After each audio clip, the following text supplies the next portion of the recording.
Okay, could we come to order, please?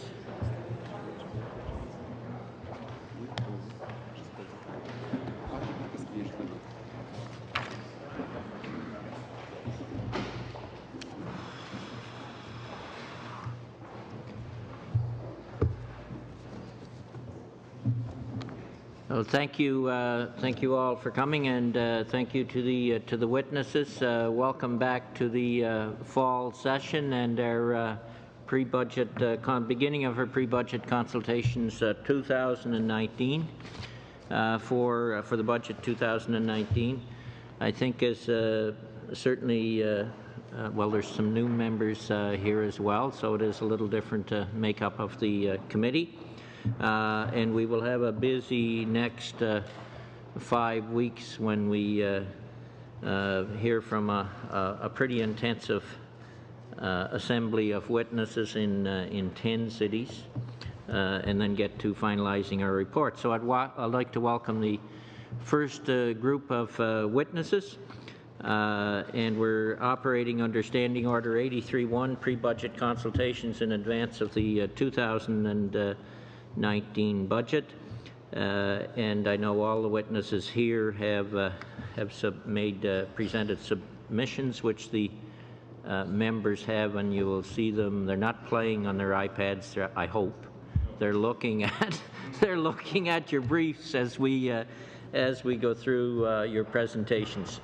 So welcome again to the witnesses, and we'll start with the Association of Equipment Manufacturers, Mr. Maines. Go ahead. Welcome. Good morning, and thank you, Mr. Chair and members of the committee, for providing the Association of Equipment Manufacturers the opportunity to address you this morning. The Association of Equipment Manufacturers, that's AEM, represents companies that manufacture equipment and provide services for the agricultural, construction, forestry, mining, and utilities sectors. And I tried to count the number of different member company pieces of equipment represented out the door there this morning, but there was quite a few pieces of equipment. Members include highly successful Canadian companies such as MacDon and Bueller of Winnipeg, Skyjack and Sellick Equipment of Ontario, Lift King of Vaughan, Woodbridge, DY Concrete Pumps of Calgary Shepherd, and Rayco Welly of Louis Hébert. Global companies such as Caterpillar and John Deere are also members. AEM members directly employ some 64,000 Canadians and contribute about $34 billion annually to the economy, and they continue to grow and employ more Canadians, such as with Sellick Equipment's new manufacturing facility that opened in Essex County about 10 months ago. This morning, allow me to touch upon three things: the importance of international trade to AEM members, tax measures affecting farm families and small business owners who invest in new equipment, and access to rural broadband. AEM members operate and export globally, whether they're a small Canadian niche player or a global company. Therefore, international trade and continued regulatory alignment between Canada and the United States is a priority for AEM members. AEM is a strong supporter of NAFTA and is advocating for a modernized agreement in both the United States and Canada. AEM members continue to spearhead efforts to discourage tariffs which will harm not only manufacturers but their customers, Canadian farmers and small business owners, as well as large business owners. It is of vital importance that construction and farm equipment work seamlessly across the Canadian-American border, and our domestic manufacturers are able to freely export products to other markets. Now, turning to the need to modernize Canada's tax codes. The tax treatment for those investing in new farm and construction equipment should be modernized so that it is better aligned with United States tax depreciation rates. Recent changes to U.S. tax treatment of depreciation, and I understand others will be speaking to this, on capital investment in construction, forestry, and agricultural equipment places Canadian farm families and small business owners at a competitive disadvantage. We urge the federal government to increase capital cost allowance rates to allow equipment buyers to more rapidly depreciate their investments in new capital equipment. Faster replacement of old equipment increases productivity and profitability, while at the same time provides significant environmental benefits with cleaner, more fuel-efficient engine technologies, and also improves operator safety given the new standards. AEM is aligned with others in the agricultural sector, like the Canadian Federation, calling for the Canadian government to introduce 100% first-year deductibility for investments in farm equipment. Another challenge facing manufacturers is access and use of the Scientific Research and Experimental Development Tax Incentive Program. This federal tax incentive is designed to encourage Canadian business to conduct research and development in Canada. While supportive of the policy goal, few AEM members use the program because the submission process is overly difficult and cumbersome. The cost effectiveness of the program has been diminished because of the administrative burden placed on applicants.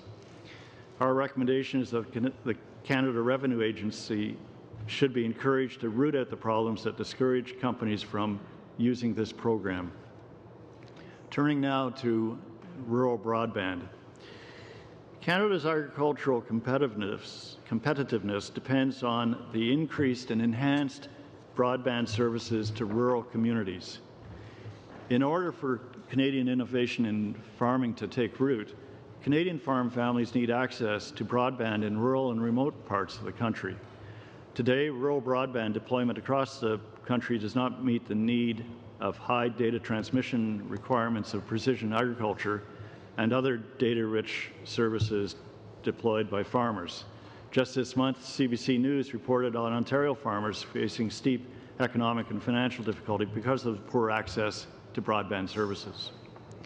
In April of this year, the Standing Committee on Industry, Science and Technology published a report on this subject and called for Innovation, Science and Economic Development Canada to develop a comprehensive rural broadband strategy in collaboration with key stakeholders. AEM supports these recommendations and joins other agricultural associations like the Ontario Federation of Agriculture in calling for increased funding for broadband internet expansion in rural and remote areas. Now, as we enter the next phase of farming, which is often referred to as Farming 3.0, precision agriculture, big data, and artificial intelligence will be critical and revolutionary. Recently, AEM commissioned a study analyzing the future trends of agriculture over the next 10 to 25 years. Technologies such as satellite image analysis, in-field monitoring, real-time soil testing, plant-by-plant analysis, robots, and predictive analytics will be at the core of Farming 3.0. As Canadian farmers become more digitally advanced, data will be at the center of the farm as these tools become more commonplace. In this context, the government should continue to support technological development and innovation, and rural broadband is a key tool for Canadian farm families to be globally competitive. In closing, thank you for considering AEM's submission and recommendations, and we look forward to your questions. Thank you very much, Mr. Means, and especially for sticking to the topic of ensuring competitiveness. With the Canadian Chamber of Commerce, Mr. Stratton.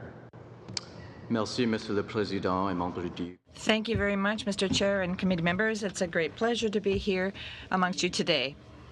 Some incredible challenges these days. Over the past year, the confluence of trade uncertainty, regulatory complexity, and the tax burden have impacted the competitiveness of our businesses and our economy. In 2017, Canadian foreign direct investment hit its lowest level since 2010. Cross-border mergers and acquisitions generated the net withdrawal of funds for the first time since 2007. Compared to a year ago, more than two-thirds of business leaders view Canada as a less competitive place to invest and do business versus the United States. In my work at the Canadian Chamber of Commerce, I get to hear from businesses of all sizes, in all sectors of the economy, and from all parts of the country. What I'm increasingly hearing from our members is that there is an urgent need to reduce the cost of doing business in this country to make Canada more competitive, help attract investment, and keep companies here.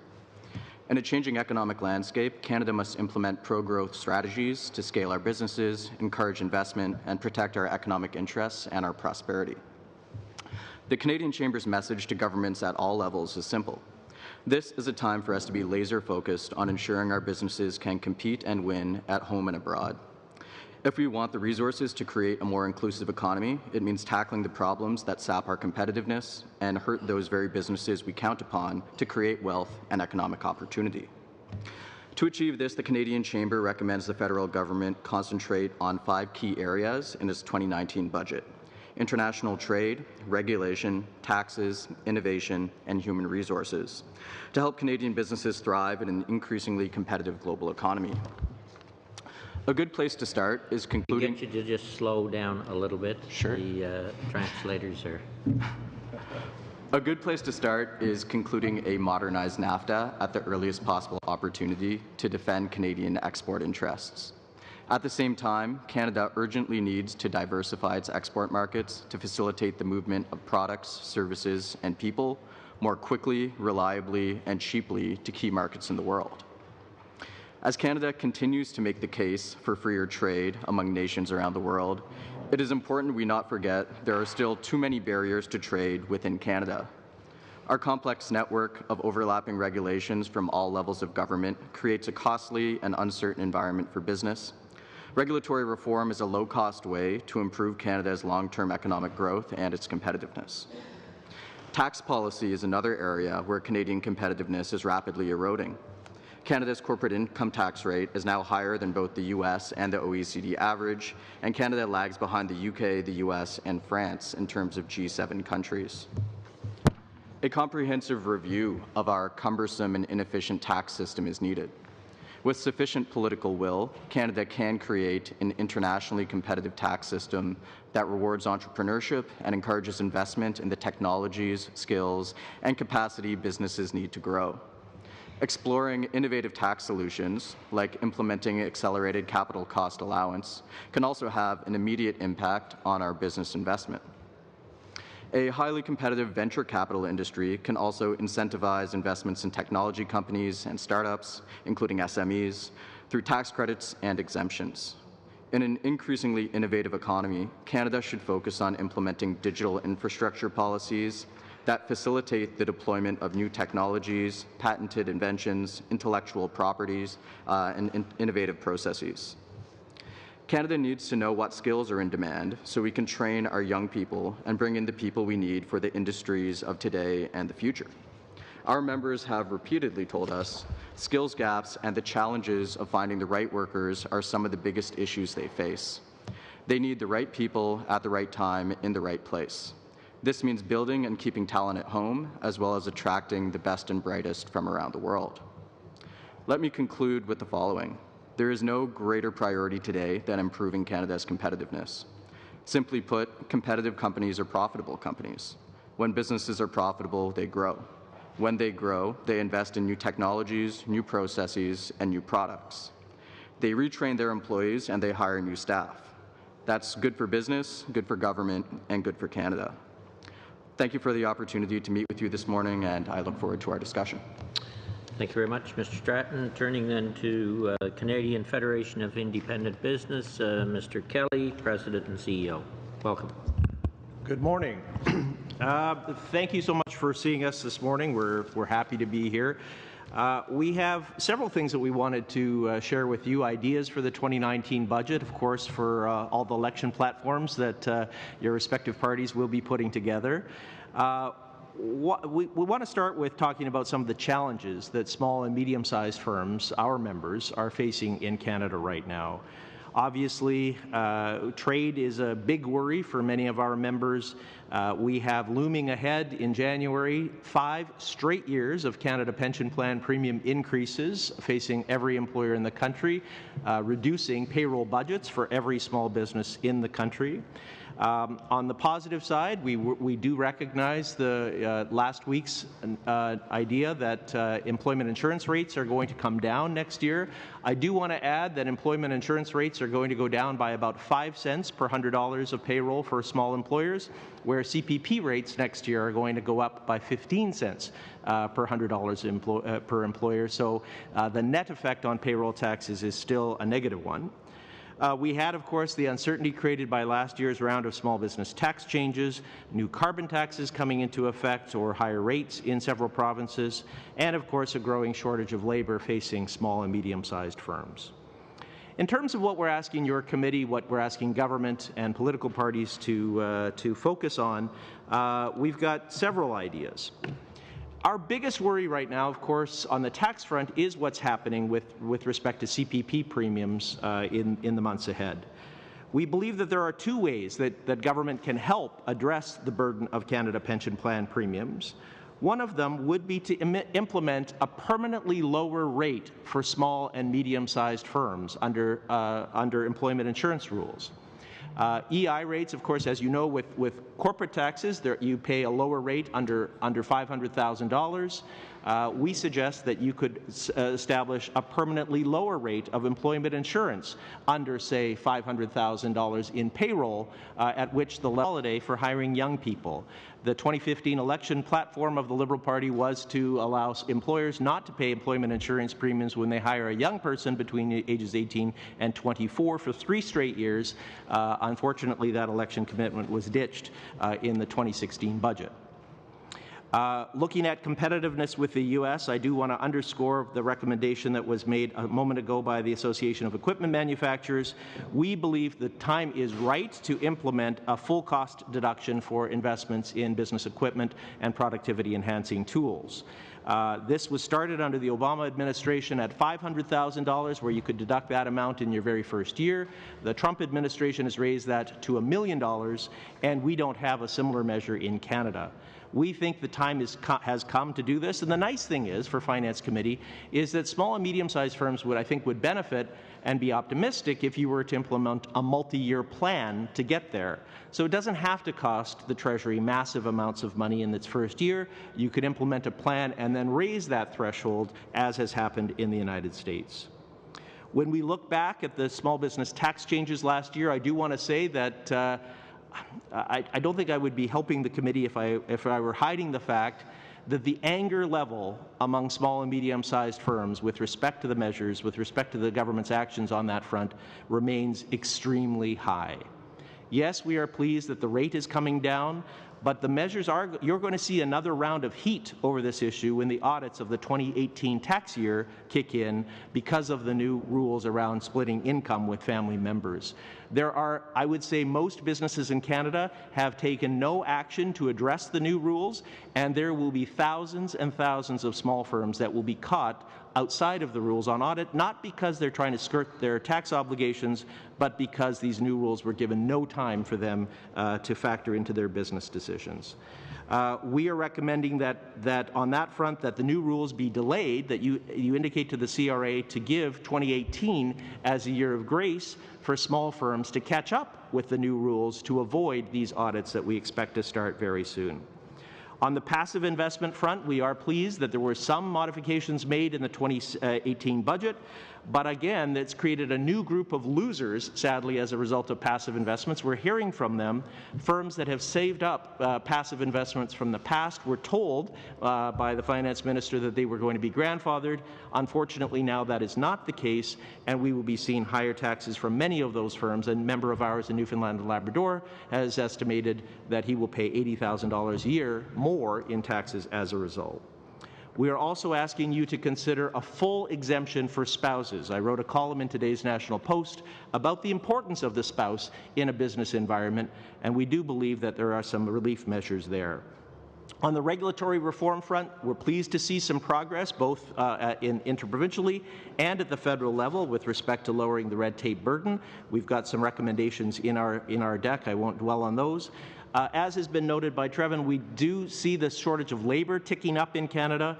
A couple of ideas there, implementing a training tax credit or a pathway to permanent residency for temporary foreign workers to ensure that that can provide some relief to the economy on that front. Last, I want to say that we are deeply worried about the state of debt and deficits. Small and medium-sized firms know that today's deficits are tomorrow's taxes. We implore you to introduce a multi-year plan to tackle Canada's growing deficit and debt problems. The last thing I'll raise on an optimistic note, and hoping the committee comes in behind the government initiative, one of the few elements of the 2017 small business tax reform package that we liked was the concept that you would allow small and medium-sized firms to sell their business to the next generation without getting clobbered with a whole bunch of new taxes. That has been a problem for some time. There was some hope that that might happen as a result of the 2017 tax package. Emmanuel Dubourg, Liberal member, and Guy Caron have both put forward private members' bills from the NDP. We ask you to look at the inspiration behind these bills and put something together as a recommendation from Finance Committee in the months ahead. Lots of other recommendations, but I'll conclude with that. Thank you. Thank you very much. Turning then to the Canadian Home Builders Association, Kevin Lee, CEO. Welcome. Thank you. As you've mentioned, the theme of this year's pre-budget consultations revolves around enhancing Canada's competitiveness and the quality of life offered by Canadian communities. Frequently rated as among the highest in the world, is a competitive advantage and is closely tied to the reasonable prospect of owning your own home. Canada's enviable quality of life contributes directly and substantially to our nation's desirability and our ability to attract and retain the world's best and brightest. But this national competitive advantage is under threat due to declining affordability and mortgage rule changes. The rate of home ownership in Canada is falling, a particular problem for younger Canadian families and new Canadians. With the dream of home ownership in decline, so too is the desirability of our Canadian communities and our country as a destination. In a recent CHBA national survey, 3 of 4 Canadians polled said that owning a home is a hallmark of being middle class. Yet 3/4 of those polled think the way things are going, only the rich will be able to own a home in the future. And 81% see today's housing affordability problem as a potential failing of Canada's socioeconomic system. Canadians expect governments to do better. Only 1 in 10 Canadians thinks governments at any level are doing a good job addressing the problem. They're looking to government to provide the solution. 2 in 3 Canadians think that younger and new Canadians should be given more flexibility when it comes to buying their first home. The federal government can address this without creating undue risk in the financial system or fueling home price increases. It can expand the home buyer's plan, back innovative financing tools like shared appreciation mortgages, and even return to 30-year mortgages for well-qualified first-time buyers seeking entry-level homes. Rapid action is needed to protect one of Canada's most compelling economic strengths, home ownership, and its close tie to our quality of life. In addition to improving access to home ownership via smart mortgage rules, the government can improve competitiveness of Canada's communities through authoritative data and analysis. In addressing its concerns over rising debt and housing price acceleration, the government has largely focused on measures that constrain demand. These measures have made it more difficult to become a homeowner, making Canadian communities less attractive. But tighter mortgage rules overlook the primary driver of home price increases in our larger urban centres, a prolonged and significant shortage of housing supply and ever-increasing development taxes. The chronic shortage of more modest and affordable, family-friendly, ground-oriented homes in our largest cities results mainly from public policy. Lack of service land, coupled with complex regulatory processes, make it impossible to respond to market demand. The result is higher home prices, too many buyers, and too few homes. The federal government needs to support research to quantify how provincial and local zoning, regulations, processes, and approval times affect housing supply, and ascertain how well cities are doing in these areas and identify best practices. This can provide the necessary objective reporting that governments need to properly recognize the challenge, identify the issues, and develop effective policies and solutions to truly address affordability to make our cities more competitive. It is also time to make housing affordability a building code objective. CHBA is a strong supporter of the National Building Code, which is developed via a rigorous, open and evidence-based process, and Canada is widely regarded as having one of the best building code systems in the world. Currently, however, the system is under stress, as an unprecedented number of changes are contemplated. Governments are seeking solutions to key policy issues like climate change adaptation and mitigation, accessibility and more through regulation. However, there is a real danger that an accelerated pace of change without simultaneously providing affordable solutions will further impair housing affordability, adding many tens of thousands of dollars to the price of every new home. The government should therefore ensure that affordability is a clear objective when code changes are considered. Currently, costs may be looked at, but affordability is not a code objective in and of itself. We have reached a point where it needs to be. And finally, to truly address climate change in housing, the government can enhance competitiveness not through excessive regulation, but through an energy retrofit tax credit. Within the government's aggressive climate change goals, there's been excessive emphasis on what could be very costly changes to the building code. Yet new housing is very efficient and will continue to get even better, as it has for decades, on a voluntary basis. However, the older existing housing stock on average is very inefficient and holds a great deal of potential for cost-effective improvement through retrofits. Through an energy retrofit tax credit based on the use of the EnerGuide rating system, Canadians would improve the energy efficiency of their homes, benefiting themselves, the economy, and national competitiveness. It is also important to note that a tax credit need not simply be a cost to the government either.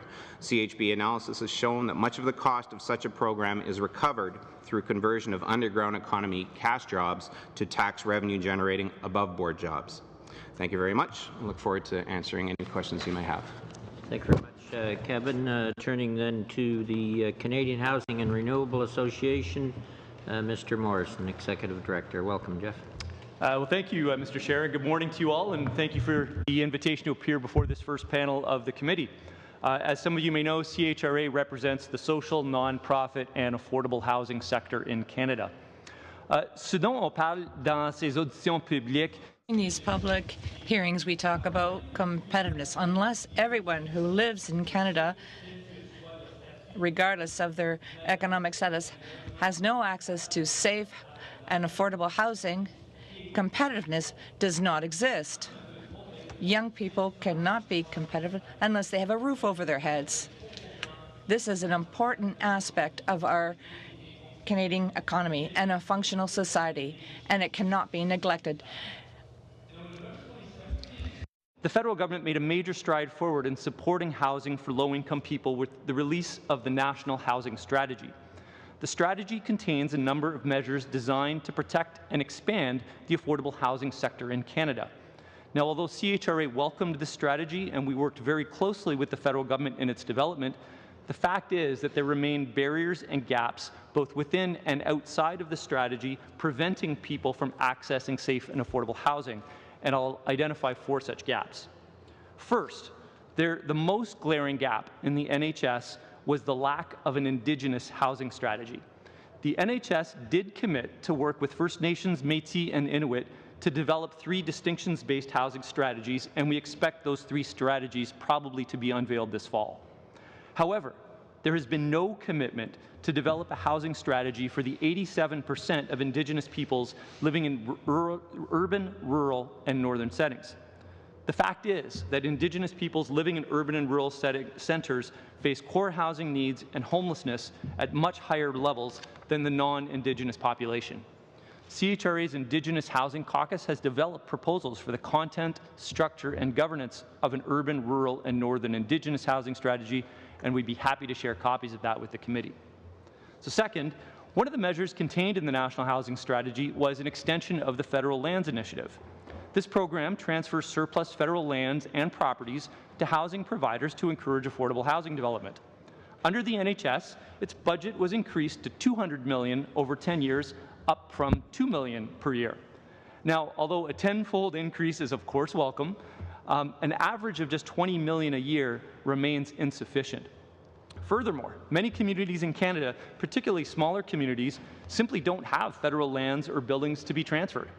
CHRA is calling on the Federal Lands Initiative to be expanded and for its mandate to be expanded so as to allow the program to acquire surplus provincial, municipal, or even private lands and buildings, which could then be transferred to affordable housing providers. Troisièmement, dans le cadre de la stratégie. Thirdly, as part of the National Housing Strategy, a new program was announced, namely the Federal Community Housing Initiative, which would extend rent assistance up until 2027 for housing managers whose operating agreements will be coming to an end before this date. This program is important, but we're concerned by the way that it may be working. Certain proposals of CMHC affirm that the managers whose operating agreements will be over after 2020 will no longer have automatic access to an extension of their subsidies. They have to make an application and demonstrate that they will be self-sufficient prior to 2027. Simply not be possible for all housing providers, particularly those providers that serve the most vulnerable and low-income tenants.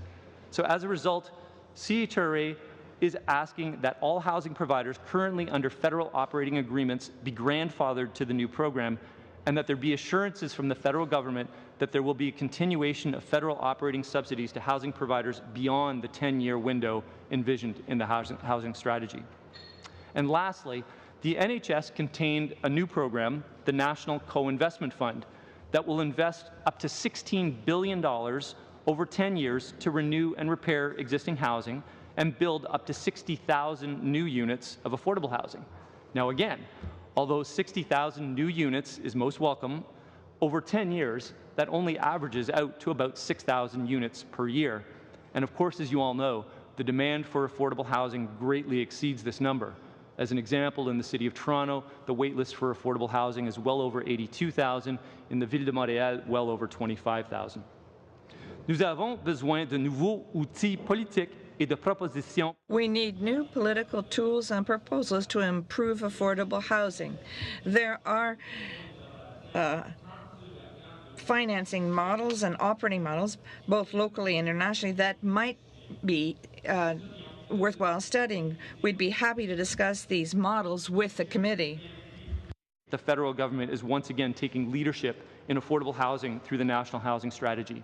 But even with this strategy, there remain gaps and improvements that can be made to federal policy to stimulate greater affordable housing capacity, which leads to greater competitiveness for all Canadians.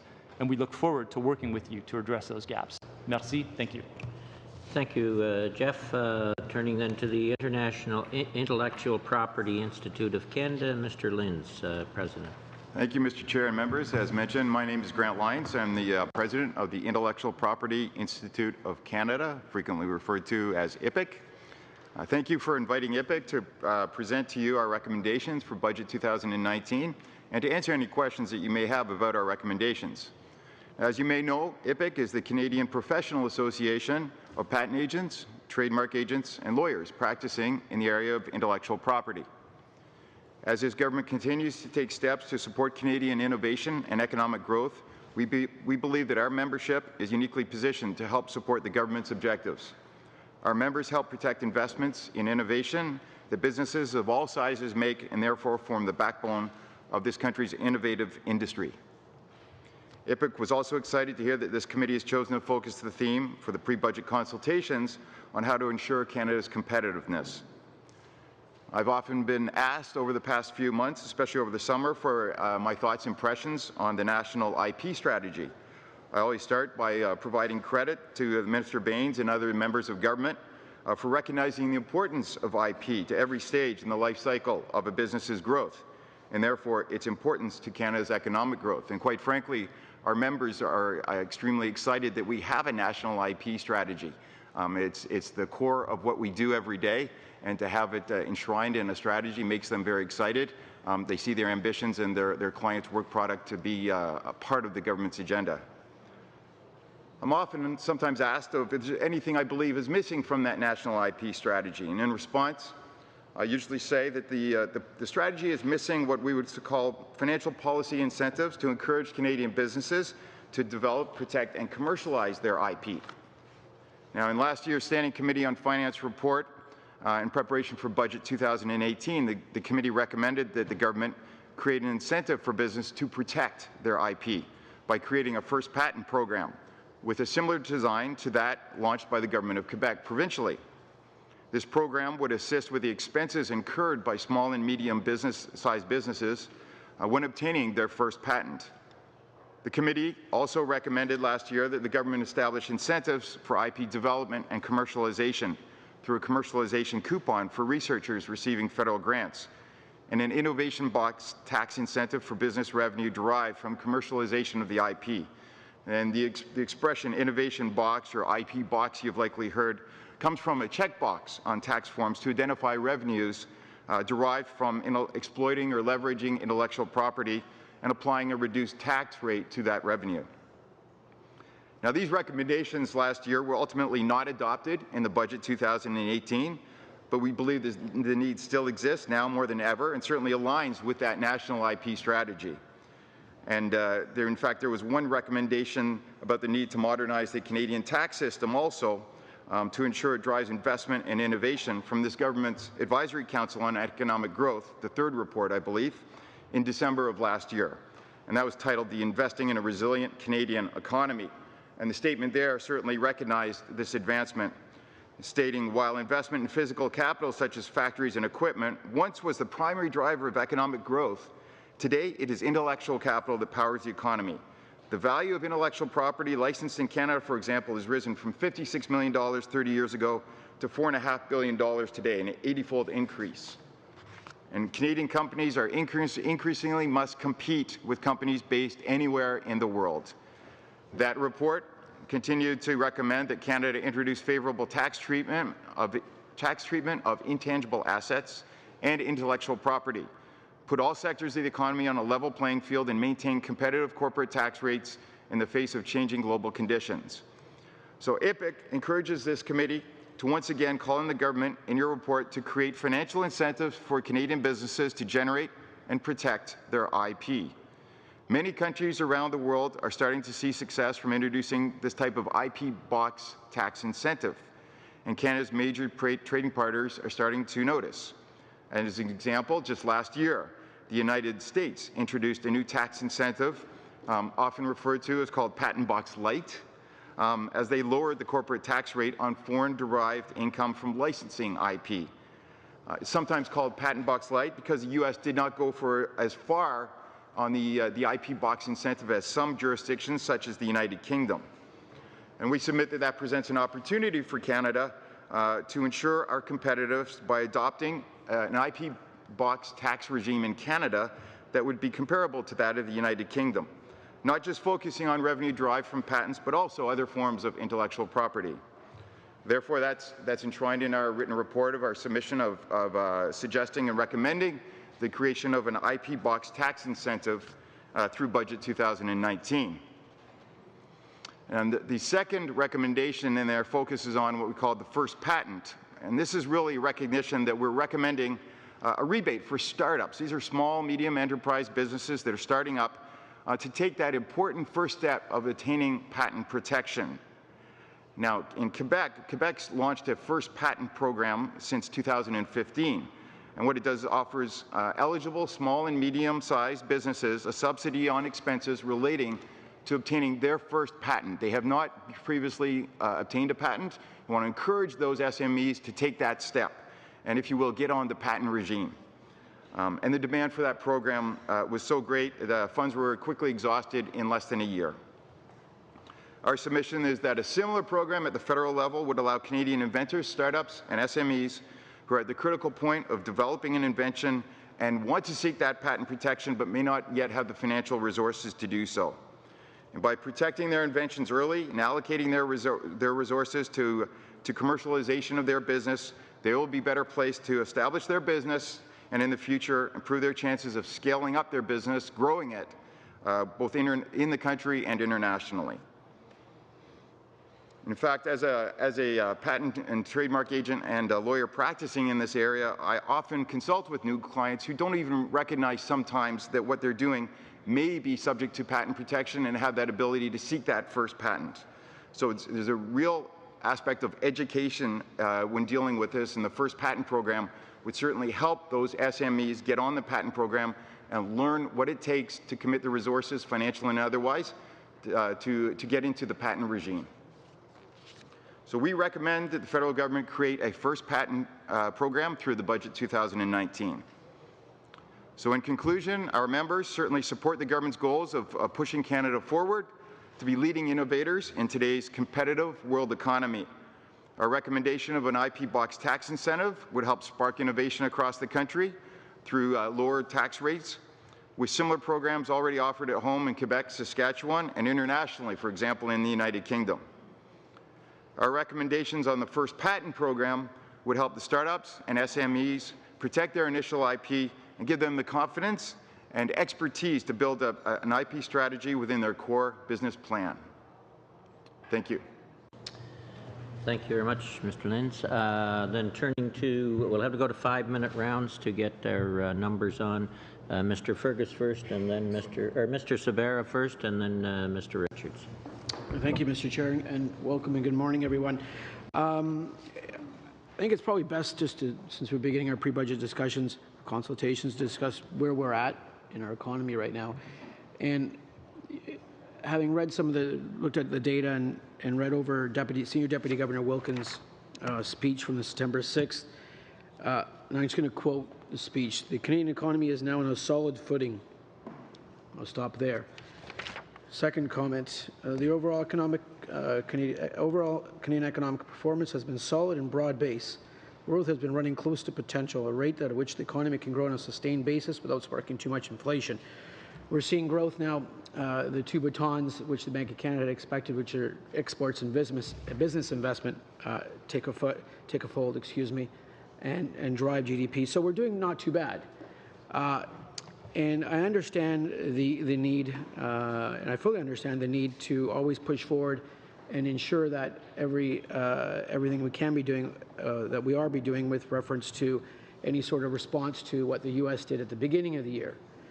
But I also do feel the desire and need. Yesterday, BMO put out this chart and said U.S. fiscal finances feeling the chill, which recorded a deficit in the U.S. of 5% of their GDP. Our deficit is much lower than that. I believe it's less than 1%. I believe it's around 0.7, maybe even a little bit lower than that if I think in terms of a $2.2 trillion economy. So I know what we need to do is be prudent, be measured, maintain our strong fiscal finances, and ensure that we are making real progress for middle-class Canadians. And I think if you look at our record, because I've heard a lot of suggestions today in terms of what we should be doing. I think we do need to do things on the regulatory front, capital cost acceleration. But at the same time, I don't think we need to get our knees get to be weak. I think there's some saying there. So that's my comment. My question is, first of all, for the AEM. You did mention my riding of Vaughan Woodbridge, so it's naturally that I have to start with you. Accelerated or capital cost allowance, what would be the bump? Because everybody's talking about it. I've had conversations with the Chamber, with Dan, Perrin, John, all folks, and everybody's talking about that one measure. How powerful would it be for what I would call the non-service side of the economy, still service, but the non-service side of the economy, like your members? Well, if I could turn to an example of on the agricultural side, as anyone that has some agriculture in their constituencies would know, that the equipment that farmers buy today is priced on a global basis, and their commodities that they sell is on a global basis as well. And the prices are set in Chicago for all intents and purposes, so that the Canadian farmer, when he's competing against his competitor, whether it be in Michigan or Iowa. Now, a Canadian farmer, if he goes and buys a combine, and in August I checked the statistics, and year to date there have been 599 combines sold in Canada. Those combines typically run around $600,000. For I'm just going to interject. So what we're really speaking to is looking at capital cost allowance, not only the rates, but Yes. what's included, what items can and cannot be included in terms of being eligible for the rates or for the CCA. Right. So I'm only using an example of a typical Canadian farmer. Yep. And we can extend that to other sectors. Okay. But a typical Canadian farmer who would buy a combine, say a $600,000 combine, it would take, in the first 5 years, they would be able to write off only 80% of that cost, that acquisition, whereas his competitor in the United States, who's selling corn and soybeans at the same price, set in Chicago, they get to write that off year one. So it's on that competitiveness issue where it comes into play. Thank you, sir. I do want to move on. I have another minute or two. Okay. Kevin, very quick. Housing affordability is the biggest issue with millennials. The biggest issues facing millennials in Canada. Quickly, recommendations. We need to get more supply on track. We need to find ways to help them with down payments, and we need to do something about the mortgage rules that we have in place right now to recognize that first-time homebuyers are actually the lowest risk group of people of all ages in terms of risk and defaults in that. So we really need to look at supply, mortgage rules, and making sure we don't pile more on code costs. Thank you. Richards. Thanks, Mr. Chair, and thank you all for your presentations, for being here. I'm going to focus at least mainly on you, Mr. Lee. I've got some questions in regards to housing and some of the issues around it. I'm obviously really concerned right now about the ability for first-time homeowners and first-time home buyers, whether it be buying a new construction or whether it be resale, based on a few things. One of them being, of course, some of the mortgage rule changes that this government's made. One of them being some of the issues that arise with the building code changes that are being proposed in terms of the affordability issues that will be created there. I believe you've given some statements in the past about the increased costs. I think somewhere in the neighborhood of between $30,000 and $50,000 for whether it be a new build or whether it be renovations that are required in order to sell a home. So those are significant issues, and they are going to prevent, by some estimates for the mortgage rules themselves, I've seen about 20% maybe of people that won't be able to any longer be able to get into a home. And that's a big thing, right? That's a huge thing for Canadians. It's something that's a source of pride to be able to say you're a homeowner. It's also often one of the best investments that many people make. And so we're going to limit, and this government is going to limit that opportunity for maybe as many as 20% of people who might have otherwise had that opportunity. So I wanted to just ask you a little bit, you had mentioned some of these things in your opening remarks, but maybe just give you an opportunity to elaborate a bit on some of those thoughts. And I guess I'll start with the mortgage rules, the stress test.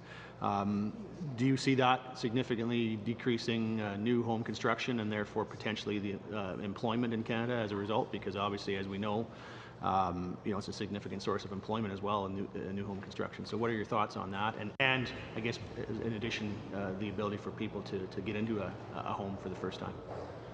Yeah, there's no question it's knocking people out of the housing market to a pretty significant degree. That affects jobs, it affects construction. Unfortunately, it affects jobs and construction in the most extreme manner in the areas that can least afford to have it happen.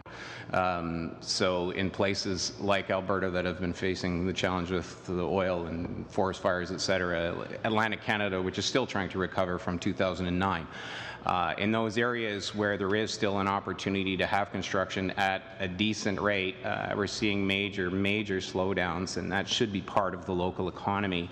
And I think the other thing we have to look at too, when we're knocking people out of the housing market, you're not just talking about the current economy, you're talking about the future. Like, where are these people going to be at the time of retirement if they are never able to get into the market? We have We had stories when some of the mortgage rules came in of people being rejected and then going and buying a car and said, well, we're not going to be able to afford a house, we're going to take the money we saved and buy a car. I don't think that that's the way we want to have our financial planning occur in Canada. We would like to see people investing in their future and as an investment. I also think that there's a strange leaning by some right now suggesting that housing is a bad investment or isn't the investment it used to be. We know housing goes through cycles. Prices go up, prices go down, but over the course of time, just like the stock market, it's pretty darn steady, and plus it's putting shelter over your head. So I think that we need to remember why Canadians are where we are in terms of success as a society. Homeownership has been a huge part, and it's time to re-engage in solutions for that. So on that same line, these building code changes that could potentially cost homeowners $30,000 to $50,000.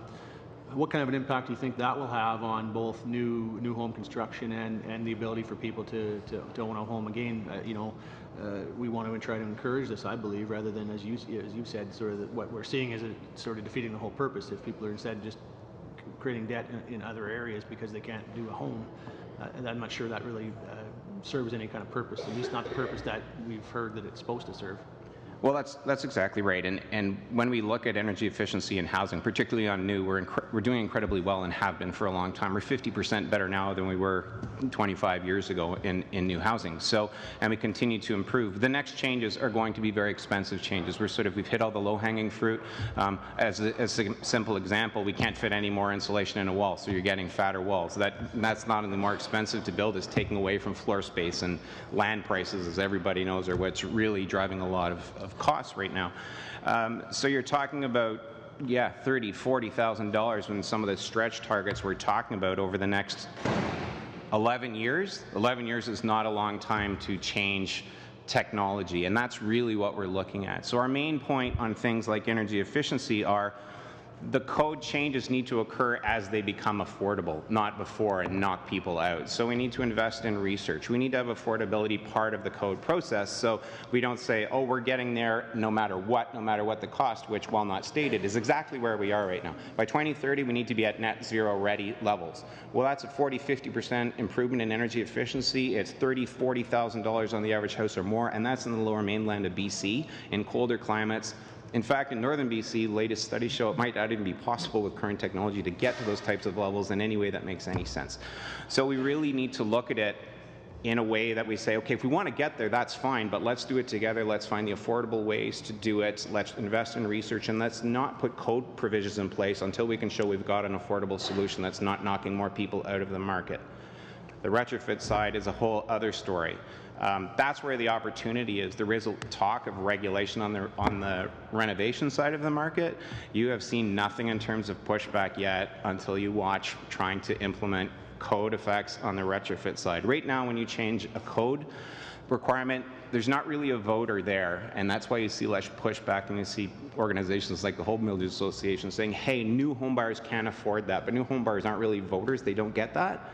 But try and say, when you replace your siding, you're going to not just replace your siding, you're going to put, $20,000 or $10,000 of insulation behind it. You will hear about it. That's not going to go over very well. It's going to become very political. A tax credit, though, which incents people to do it, we've seen that work before. We could see it happen again. Okay, thank you. Mr. Julian. Thank you very much, Mr. Chair. Thank you for your contributions. Very interesting presentations, a lot of great ideas. Mr. Kelly, when you talk about a pathway to permanent residency for temporary foreign workers, that's certainly music to my ears, and hopefully the rest of the committee. And Mr. Lee, when you talk about the energy retrofit program, the same thing, music to my ears. Very important suggestions. But I'd like to start off by asking my questions to Mr. Morrison. Mr. Morrison, Jagmeet Singh, our national NDP leader, and myself met with housing advocates in Burnaby last Friday. And what we found from the advocates, the organizations, and the individuals is the Lower Mainland in crisis. There were people who have just become homeless. There are people who are on the verge of becoming homeless. One that struck me was a man named Edward, a tradesman, worked all his life, has a small pension, and he said, look, in 14 days, that's 12 days as of today, I will be homeless, and I've been searching desperately for an apartment that will will actually be within my price range. So coming back to the issue of housing, do you feel that we are in a crisis in certain regions of the country, like the Lower Mainland, and what should the federal government do immediately to address that crisis? And secondly, you raised the issue of 125,000 Canadian families being on waiting lists already, and the housing plan that the government's put forward over 10 years will only build 60,000 units. So where would we be in 10 years? Only build 60,000 units when there are already 125,000 families waiting for housing. What does that mean over a 10-year period? How many more Canadian families would have to wait? Well, thank you. And, you know, it's interesting, and that's great to hear that you met with those advocates in Burnaby. There was just the discussion about the private market and home affordability. And, of course, yes, that's important. And for many Canadians, yes, home ownership is a dream. But we also have to remember that for millions more Canadians, home ownership is not the dream. It's just simply having access to any home that is the dream. And for those roughly 250,000 Canadians who are homeless every year, it's any home that is the dream. So are we in crisis? I mean, for many, many years, the federal government had not been investing what it needed to into the nonprofit and affordable housing sector. We saw growth in social and nonprofit housing in the 60s, 70s, 80s. With the end of the completion of operating agreements in 1993, that really precipitated the decline in both the quality of affordable housing and the supply of it. So would I say, are we in crisis? Yes. And just to clarify, the wait lists are more than 125,000. I was referring simply to 2 cities in Canada. When you add in everything else, it's significantly higher. So in terms of the immediate... How high would it be? The fact is we don't actually know the national wait list simply because jurisdictions, both locally and provincially, count affordable wait lists in different ways. And at this point, because we've also not had the investment in research that we need in affordable housing, we don't have a solid national number. We just have really anecdotal evidence from individual cities and in some cases provinces. So would it be fair to say we're talking about hundreds of thousands of Canadian families? At minimum, absolutely. On wait lists. These are Canadians who have registered to be in an affordable housing unit. This does not generally often include, for example, homeless people that may not register. So it is, I would argue, a crisis. And in terms of the solution, again, the National Housing Strategy, I think, started us down that road to increasing access and particularly supply. But as I said in my remarks, there needs to be significantly additional significant tools and policies designed to do that. One quick example I can give that the federal government could do tomorrow is with the new National Infrastructure Bank. Affordable housing developments are not an eligible project under that bank. We have asked the Minister of Infrastructure to do just that. So that's one example, but there are others that we could use. So coming back to the issue then of housing, if we build 60,000 units over 10 years, is that anywhere adequate to address wait lists of hundreds of thousands of Canadian families that are desperately seeking affordable housing? It's a first step. It is certainly not at all what is required. We definitely need more. Thank you very much for that. I have another minute or so. Yep. Short question just to Mr. Stratton. You mentioned in recommendation 17, the federal government should not look to duplicate work already being done by insurers for a national pharmacare plan. Of course, the parliamentary budgetary officer actually says businesses would save about $6 billion, and overall, as Canadians, we'd save $4 billion with a national pharmacare plan. So I'm a bit concerned about the idea of not duplicating because it actually adds to costs. Is the Canadian Chamber of Commerce opposed to a national pharmacare plan that is universal? We're for a filling in the gaps approach to a national pharmacare plan. And it depends what study you look at, but most Canadians are covered under a private plan or a provincial plan when it comes to pharmacare. And so we don't want to duplicate that work that's already been being done, and most Canadians also seem to be relatively satisfied with the current pharmacare that they have. It's very important that people that don't have access to it do get access to it, and so that's why we're for a filling in the gaps approach to national pharmacare. what we hear from a number of our members to represent the views of employers on the issue is that they use their current private plans in terms of attracting and retaining employees both in Canada and from abroad, and that this is an important aspect of the current system that they don't want to throw out the baby with the bathwater. Mr. Fergus, 5 minutes. Thank you, Mr. Chair. And I'd also like to thank all of the witnesses who are here today to discuss your pre-budget consultation submissions. I'd like to congratulate you for all of the comments that you have regarding competitiveness. That's really important. And that's the overall theme that we as a committee here in Finance have decided to give ourselves. But I have a lot of questions for all of you, but I have to make a choice. So I'd like to begin with Mr. Morrison with respect to affordable housing. Mr. Morrison, I've been involved in this field for a long time. I'm aware of the work done by your organization, work that you've been doing for years, and I'd like to thank you for all that you have done working in partnership with the government with respect to the National Housing Strategy. In your comments and your first recommendation states that Canada should have a program that is more long-term. We can all acknowledge, and all Canadians know, that this is the first time in generations that Canada has had a national housing strategy, and it's a 10-year strategy. Could you provide some historic background to this strategy and how and what should we do beyond this 10-year time limit? I thank you for your question, and if it's all right, I'd like to answer in English. National housing strategy that we have seen in generations. There is some debate among academics whether this is the first in history or not. I'll leave that to the academics. But clearly, as I mentioned previously, the federal government had been involved in affordable housing and supporting it through the implementation of operating agreements really throughout the post-war generation, the 1960s, 70s, 80s. We saw CMHC and the federal government back out of implementing any new operating agreements in roughly the early 90s. And since that time, we've seen very little federal engagement in the social housing sphere. So clearly, the National Housing Strategy does mark the return of the federal government into a leadership position with respect to affordable housing. It is a 10-year plan, and I know that there has been a lot of welcoming feedback on that long-term element of the plan. However, there are some components of that, as I mentioned in my remarks, for example, with the federal community investment, which will essentially see operating agreements for federal operating agreement holders be extended up to 10 years. But then the federal government has signaled that they want to then essentially wean themselves off the subsidy model.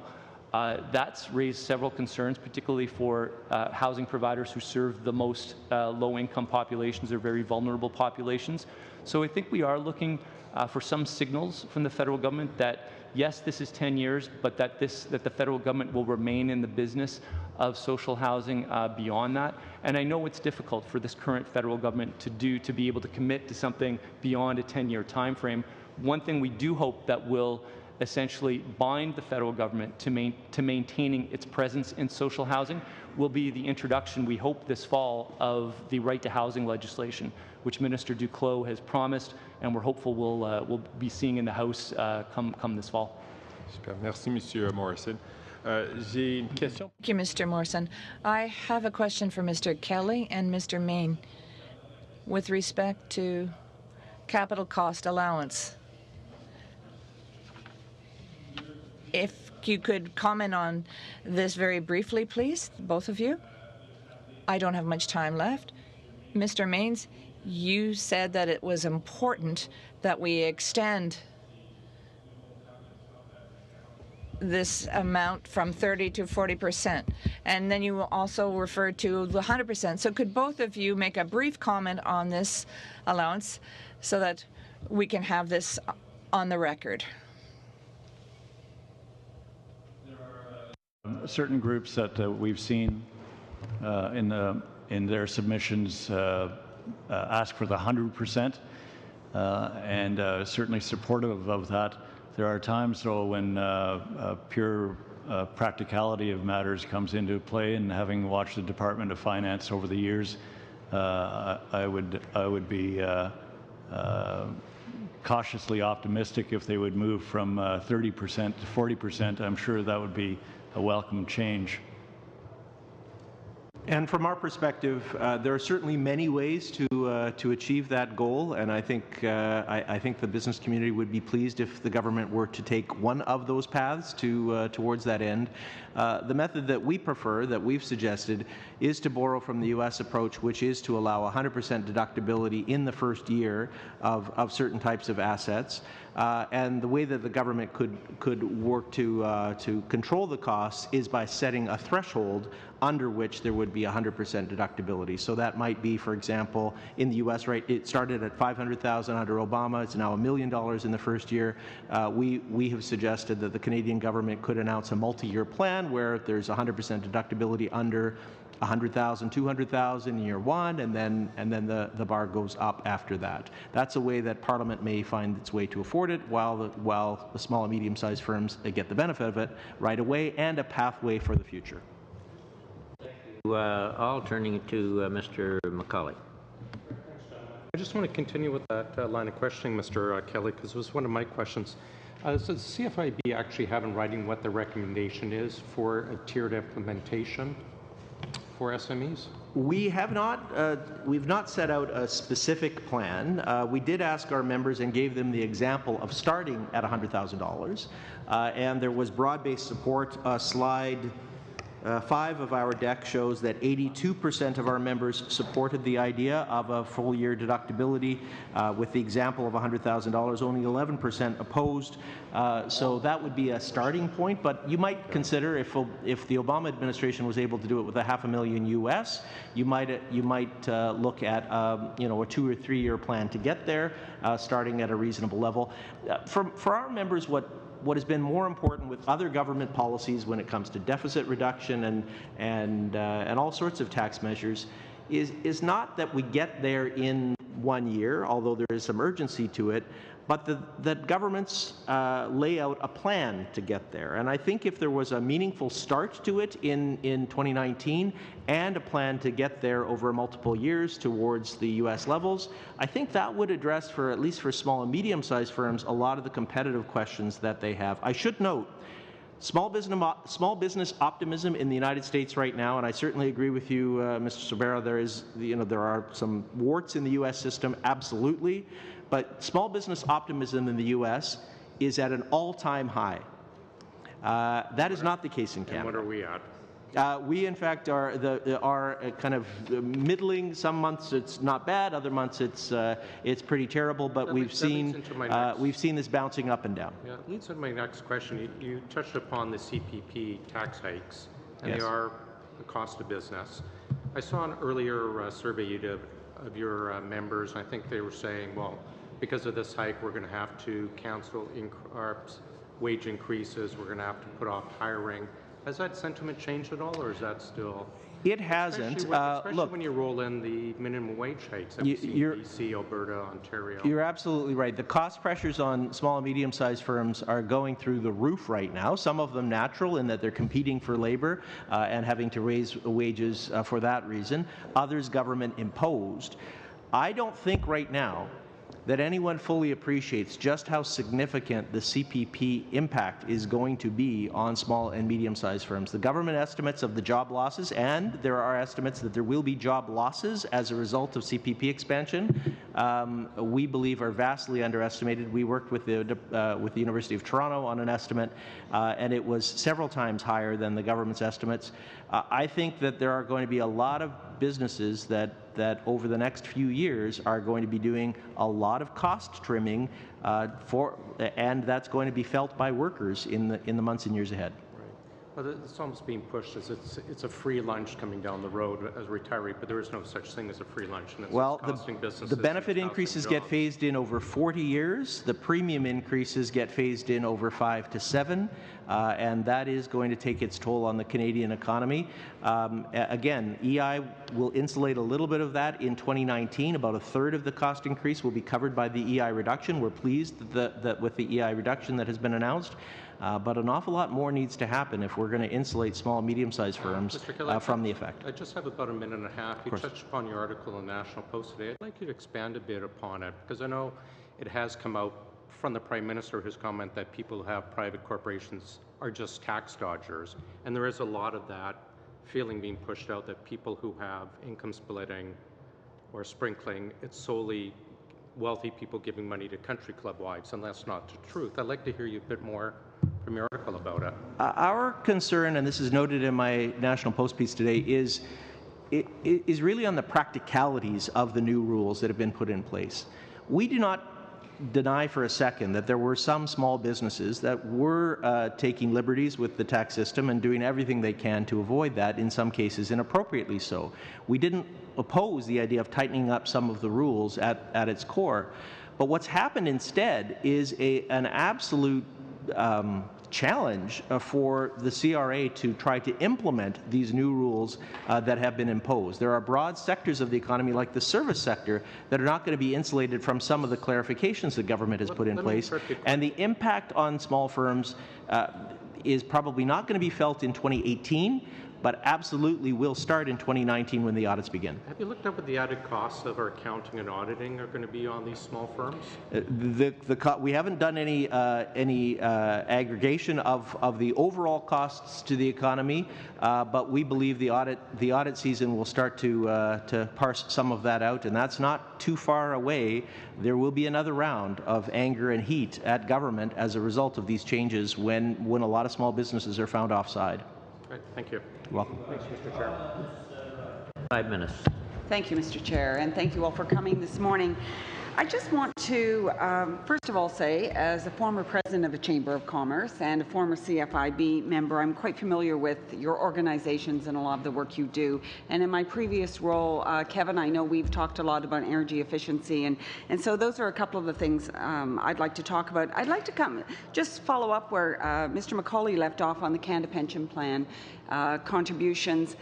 As someone who is technically a senior and someone who lives in a riding that has a good number of seniors, and the housing issue comes up in terms of affordable housing with seniors as well, I take some exception to the increases being called a tax. I see them as an investment. As we've seen defined contribution plans fall, we've seen defined benefit plans fall, we see seniors coming into a time where they're not able to make ends meet. So yes, it is a short time frame in terms of ramping up, but the reality is we have to do something. For those of us who are on the ground in our communities, we see the results of seniors not being able to afford to stay in their own homes. And one of the things I think that we're very excited about, and I know my colleague here, the Parliamentary Secretary, worked very hard on this, is we now have a Minister of Seniors. And that minister will take into account a number of these things, the Canada Pension being one. So in exchange for those higher premiums, are higher benefits. And the numbers are significant, and I think we have to remember what the goal is. So not in a tax, I see it as an investment. I think the other thing we need to remember is that these increases will also come into effect to support survivors. The survivors benefit will be increased, as will the disability benefit. So I guess as you move forward, as an entrepreneur, small business owner myself, we all struggle from time to time. There's absolutely no question. But I guess we all have to make decisions about what's important. So I would like to get some help as we go through this process about changing some of the language around what it is we're talking about. Sure. Let me start on that front.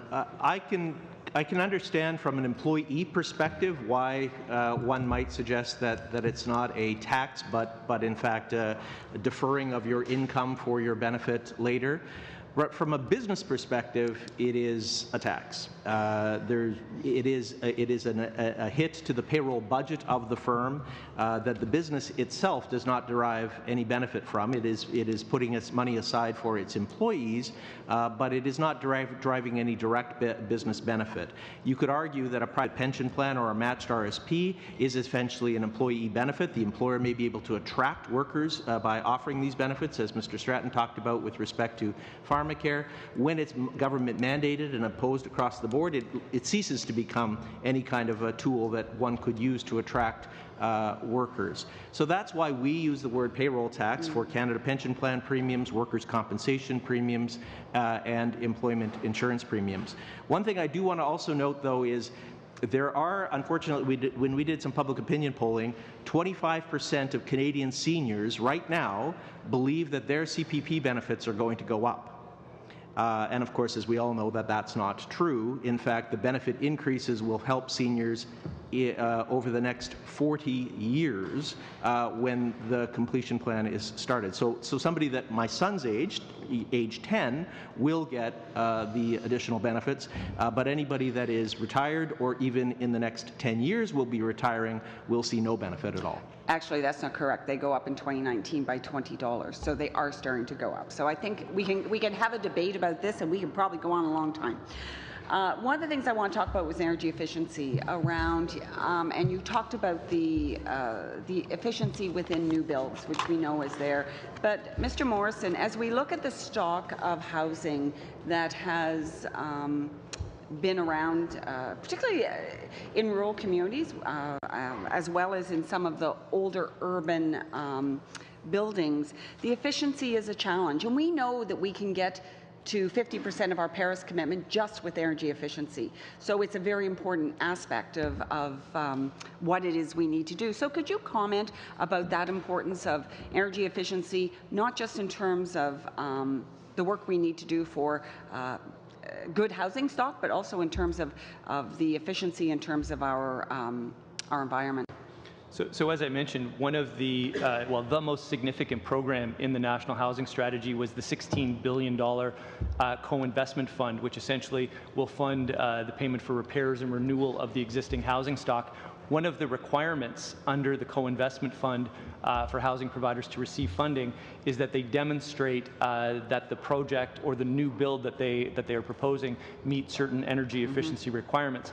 Now, I want to be very careful here because, of course, we fully support the greening of the existing housing stock and the greening of new construction. However, I will say that requirement has proven to be a challenge for some projects, particularly those that are applying for repair and renewal type projects, for whom an energy efficiency component is simply not there. For example, if you're installing a new elevator in an old building, there may not really be an energy efficiency gain to be had. So that's actually serving as a bit of a disincentive for several housing providers to apply through that fund, which is defeating its purpose. So what we've asked for CMHC is to build in a little flexibility in that requirement. Thank you very much. Thank you all. 5 minutes goes by so fast when you're having fun, Tim. Mr. Polyev. Mr. Kelly, your members have suffered a real drubbing over the last three years. They've been hit by heavy new regulations at a provincial level. They're imminently facing new federal carbon taxes with no prospect of any offsetting reductions. They came under attack with the July 18, 2017 tax increases that were an existential threat to many businesses. And any gains, so-called gains, that have been made were already there. Of course, the reduction of the small business rate to 9% was already legislated back in the 2015 budget. The current government took it away and then brought it back under some pressure. So that's not a gain, it's just a reclamation of something that small businesses already had.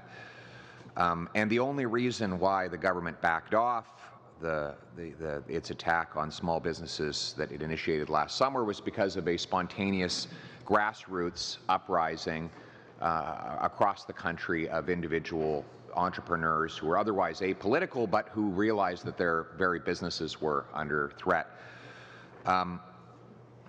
And my concern is that as long as the political dynamic doesn't change, that won't change. None of what I just described will change either. The trajectory is set and it will continue. I mean, a moment ago you said that 25% of seniors think that their CPP will rise, when in fact we all know that's not true. It will be, if we're lucky, somewhere down the road, 10, 15 years from now, middle-aged people who will then be retired will get some break. But when you said that fact, you actually encouraged the government to go ahead with its existing plan, because you pointed to a public relations advantage to them in doing so, even though the public policy advantage is not a real one. I guess my question relates to whether or not the method of just sending politicians briefing notes and making testimony and writing op-eds in newspapers that politicians read is enough, or if it's time to work on changing public opinion. I can tell you that politicians go out and door knock, and if they hear something at 10 or 15 doors in an evening, they act on it. They get a briefing note from an Ottawa lobbyist, okay. So what's the strategy to invest in changing public opinion instead of just lobbying politicians? Thank you very much for your question, Mr. Polyev. And we've certainly had this this kind of conversation by trading emails back and forth a few times.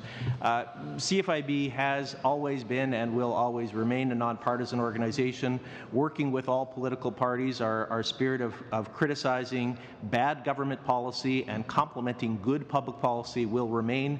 We sent a news release out complimenting the government when it reduced employment insurance rates, shortly followed by a reminder that CPP increases are going to go up.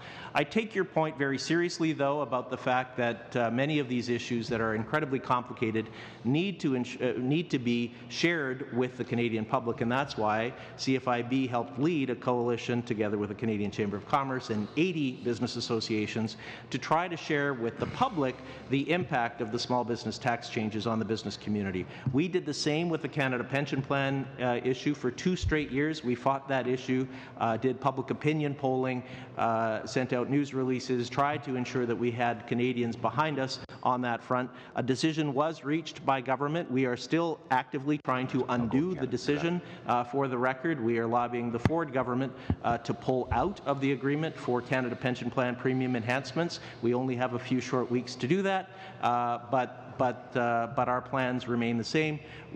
I take what you're saying, that there are serious concerns. We're going to call them as we see them on an ongoing basis, complementing good policy, as there has been some, and criticizing bad. Question, Pierre. Mr. Lee, we regularly see politicians simultaneously increase housing prices through burdensome regulations, zoning restrictions, taxes, and excessive fees, and then in the same breath say that they want to spend more tax dollars to reduce housing prices. Do you want to comment at all on this paradox? I haven't seen much tax spending to reduce house prices. Can you give me an example? I fail to know of one. Fair enough. There's been a lot of spending. I'm not sure any of it has succeeded in reducing house prices, but it is always done under the quote affordable housing objective. Yeah, and I think it's really important that we draw the distinction between affordable housing and housing affordability. There have been a lot of investments. Certainly the current government with its national housing strategy came out with a national social housing strategy, and that's important. And Jeff's spoken to the investment that's been done to support those in need. But let's not confuse that with an actual national housing strategy that addresses affordability and housing that people, regular people, new home buyers with 2 incomes should be able to afford, but can't.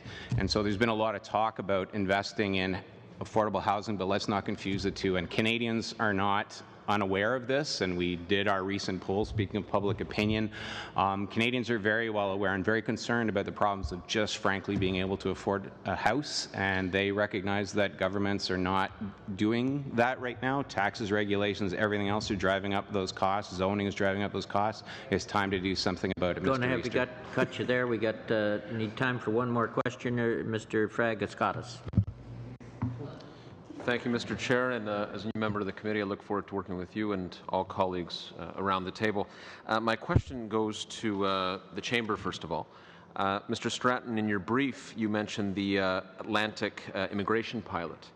And I'm not from Atlantic Canada. I'm a member of Parliament from London, Ontario. But in our city, and indeed throughout the southwestern Ontario region, we are challenged by skills shortages. It's very common for me to go out and meet with business owners who constantly tell me that that is a main problem that they're faced with. Your brief calls for expanding the pilot so that it can, and I'm quoting directly from it now, so that it can fill labour force needs throughout Canada. I wonder if you could expand on that for us. Absolutely, yeah. So the Atlantic immigration pilot was a regional pilot to figure out what were the skills needs in different regions or different parts of Atlantic Canada, and to fill that with immigration applications too. And so the idea is to expand that to the entire rest of Canada. I travel to Southern Ontario often, and I chat with local chambers of commerce there as well. And I think it's important to keep in mind too that in some areas or some local communities, it's not only the skills challenge, but it's also just finding labor. Period. I hear from a lot of business owners that look, we'll train them. We are just having difficulties attracting people to our communities and to be able to employ them. And so on top of the Atlantic immigration pilot, we're also talking about obviously the temporary foreign workers program, getting better labor market information on the ground too, so that matching can be done in a better way. Also talking about looking at the ability to transfer high wage jobs and trusted employers to be able to choose workers through the temporary foreign workers program through that if they're designated as a trusted employer too. Thank you very much. Mr. Kelly, would you also echo that sentiment, specifically on expanding the Atlantic immigration pilot? Do you have a view on that? Absolutely. That is a terrific suggestion. We have followed that program closely. It is very similar to the recommendation that we have made to government, and that is to consider something called an Introduction to Canada visa. It would build on the temporary foreign worker program, but would start off somebody that comes over on a temporary basis on a pathway to permanent residency, which I think was the challenge of the previous program when it was when unfortunately it was scaled back. So the Atlantic Immigration Project proposal really does address many of the design faults to our current immigration system, allows employers a greater say in terms of bringing immigrants in to fill specific labour market shortages. And when we've done that from my home province in Manitoba through the provincial nominee programs, we found that a large percentage of those immigrants that have come to those communities to take those jobs end up staying as permanent residents in those communities, which helps spreads the benefits of immigration across the country. Thank you. 2 minutes. Okay, perfect. Mr. Stratton, in your brief, I noticed that it does talk about venture capital and challenges that we face as a country around that. You talk about tax incentives as a stimulant for VC. But my question goes to Mr. Linz. While tax incentives are certainly important, I wonder if there's a place in the conversation when it comes to venture capital for intellectual property. I'll quote directly from a Globe and Mail piece. VC firms put money where there's IP. And I wonder, sir, if you could speak to the connection between intellectual property and venture capital. Sure. Certainly when we deal with companies and on the investment side, exactly, the investors want to see what are you doing to protect yourselves and build for the future, because it's a chess game. What are you doing now? What are you going to be doing 10 years from now? And I think that's where the importance of IP, whether you're on the front end, as in the first patent program, get your first patent in place so you can show the investors you're taking those steps, or on the commercialization end, which actually improves the R&D side too, because if companies know they can commercialize their product, their process in the country at a preferred tax rate, they're actually more inclined to apply for intellectual property protection in that country, for example, in Canada. So it works both ends, the front end of obtaining your patent protection, the back end commercializing it, and the investors see you're building for the future. This is a company we want to be a part of, because it's not just one country. You have to think, okay, where's next? What's the next opportunity? And most IP is jurisdictionally based, and that's what the investors want to see, that you're taking the steps to build for today and the next 10 plus 20 years. Thank you very much. Just a couple of points of clarification. In your presentation, Mr. Linz, you talk about the first patent program. In your main brief you submitted to us, and I'm not clear on this, did you say the range of the cost for that would be $25 million plus administrative cost? Is that relating to the first patent program? That's right. That was the estimate based on the numbers in the submission on what the estimate would be for companies interested in applying for a first patent, and with the $25,000 suggestion as the maximum cap of the ability of the financing that would be going to that company in order to obtain their patent protection. Thank you. And Mr. Maines, you're fairly open-ended in your 100% first-year deductibility for investments in farm equipment. Could you give us a little bit of a definition what farm equipment you're talking about? Because we're talking about it all. It's basically impossible to do, I would say. But if you're talking about new innovative equipment, that's a different story. And secondly, which is the greater problem in terms of for competitiveness with the United States, the corporate tax rate or the first-year deductibility that they're applying there? Well, I'll take the last question first, which is I think others on this panel may be better able to answer that question. But from what I've seen, there certainly is quite a call for harmonization, or at least equalization between what our competitors in the United States are dealing with and what we have to deal with in Canada.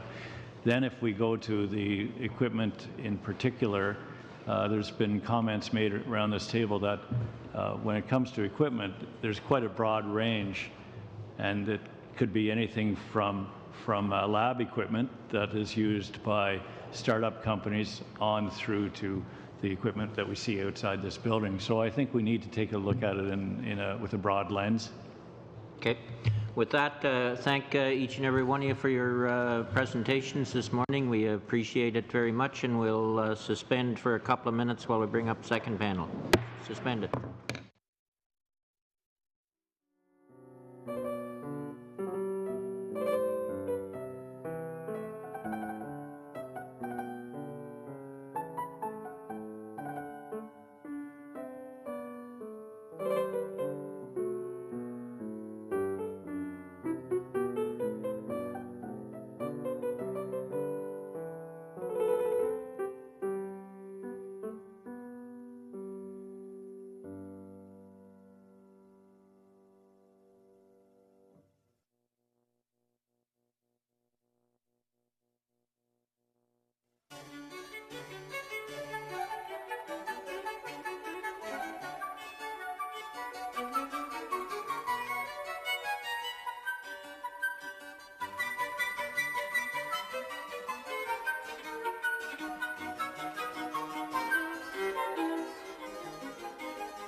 Back to the table, please.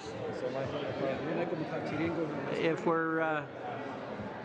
we're late starting, we run over on the other end, and we're already late. Hey guys. Pardon? Are the bells ring? Okay. What time's the vote, guys? 10:55. So is people agreeable to go until about 7 minutes before? We usually do at this committee because we're just down the hall. 7 minutes? Yeah, we can do that, and we'll get through most of the submissions by then. Perhaps somebody's watching the time. Okay, we agreed to that. Agreed. Okay, thank you all. Welcome to all the witnesses for pre-budget consultations in preparation for the 2019 budget. We'll start with the Assembly of First Nations. Mr. Wilson, Special Advisor, Research and Policy, and Ms. Tremblay. She's not here, just you. Okay. I can't see some of the names from here. Okay, thank you. Go ahead, Mr. Wilson. Good morning, bon matin, Mr. Chair. I thank you and the committee for the opportunity to appear today, and I thank the Algonquin Nation for welcoming this meeting here on their unceded territory. On behalf of the Assembly of First Nations, we begin by recognizing the unprecedented level of investment in the last 3 budgets. These investments have begun to address Canada's commitment to end the 2-decade-long 2% cap, a temporary measure applied without regard to population growth, inflation, and other cost pressures. Lifting that cap was the right thing to do. However, First Nations outcomes in social and economic development have been flat or regressed during that time. As a result, this work is not complete. Additional investments are needed. As we will explain, the monies identified in the last 3 budgets must reach First Nations more efficiently and effectively, so the impact can be felt on the ground where it is needed. The committee's theme this year is economic growth, ensuring Canada's competitiveness. And in 1996, just as that 2% cap began, the Royal Commission on Aboriginal Peoples published a study identifying the lost opportunity cost to Canada as well as the social costs of failure to invest in First Nations. When here last year, the AFN cited to this committee studies showing that closing the socioeconomic gap for First Nation citizens, Canada's youngest and fastest growing demographic, would in fact increase Canada's GDP by 1.5% per annum. This year, we would balance that thought with the risks of not continuing to invest to close the gap. From continuing string of court wins by First Nations, it's clear that economic growth and competitiveness relies on stronger cooperation with First Nations and the respect of our rights. It is important for this committee to understand the relationship between the fiscal capacity of First Nation governments and the human rights aspect of closing the socioeconomic gap. The Prime Minister committed this government to work with us to realize a new fiscal relationship in order to ensure that essential government services can be provided by First Nation governments on a comparable basis with those received by other Canadians. We have made some positive steps in that direction, and we will be continuing that work. At a minimum, there's a need for transfers to keep up with inflation and total population, to address real needs and respect treaty obligations. Canada was founded on agreements to fairly share the benefit of the lands and resources, a promise that has not been kept. Yet that remains the way forward. Better partnerships mean stronger First Nation governments and a stronger Canada. Continued investment will help build the new fiscal relationship to the benefit of all, fueling growth and improving Canada's competitiveness. We have provided this committee with copies of the AFN's pre-budget submission for 2019.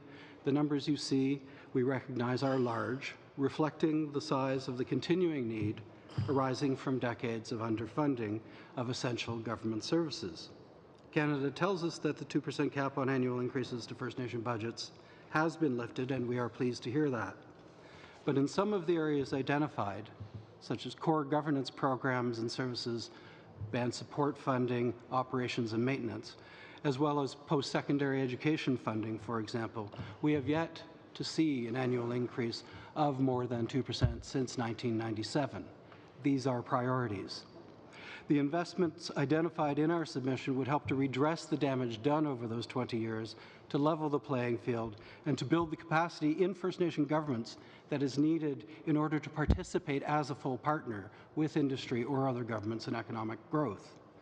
Before I conclude, I must also highlight the needed investment in languages, both at Canadian Heritage and within the education program at Indigenous Services Canada. This is essential to implement the upcoming legislation on Indigenous languages. It will help Canada address the effect of the residential school policy that robs so many of their languages. And studies tell us that a strong base in their First Nation languages will help our young people achieve better in school, contributing more to Canada's competitiveness and economic growth. And it will help communities to restore pride and to heal, to become stronger and more empowered partners within Canada's economy. Canada's economic growth relies on better partnerships with First Nation governments. The investments outlined in our submission, and in particular those I've highlighted today, will contribute to building those partnerships. Thank you. Merci. Thank you very, very much, Mr. Wilson, and I do appreciate how you broke down the figures by chart form in your main submission. It's helpful. With the Business Higher Education Roundtable, Ms. Walker, Executive Director. Thank you. Mr. Chair, committee members, thank you for inviting me here today. The Business Higher Education Roundtable, or BHER for short, brings together leaders from some of Canada's largest companies and top post-secondary institutions from all regions of the country and a wide array of industries. Created by the Business Council of Canada in 2015, BHER has 3 central objectives: to assist young Canadians as they transition from school to work, to strengthen Canada's research and commercialization capacity, and to help employers adapt to the economy of the future. When we think about Canada's economic future, there is a lot of uncertainties. Our biggest trading relationship is under a cloud. Digital disruption is eliminating some jobs while creating others. And whether we like it or not, our population is aging. That's bound to create serious labour market and fiscal challenges. In the face of this uncertainty, we believe it is time for the Government of Canada to focus on something that it can control: helping young Canadians prepare for the skills economy of tomorrow. We believe that the most efficient and effective way to prepare Canada's youth for the coming skills revolution is to embrace work-integrated learning, or WIL. Our research shows that WIL experiences like co-ops, internships, apprenticeships, and applied research projects provide meaningful learning opportunities for students and a pathway for career success. My colleagues and I spent the summer building a coalition of more than 25 national organizations and associations representing students, employers, and institutions, and all agree now is the time to act. Now is the time to ensure that every post-secondary student in Canada has the opportunity to complete a meaningful work experience before they graduate. And because these groups all feel so strongly about the importance of WIL, they joined together to formally endorse BHER's recommendations to this committee, one of which is to recognize the need for a national WIL strategy. So what does this look like in practical terms? Right now, roughly 4 out of 10 PSE students have an opportunity to participate in WIL.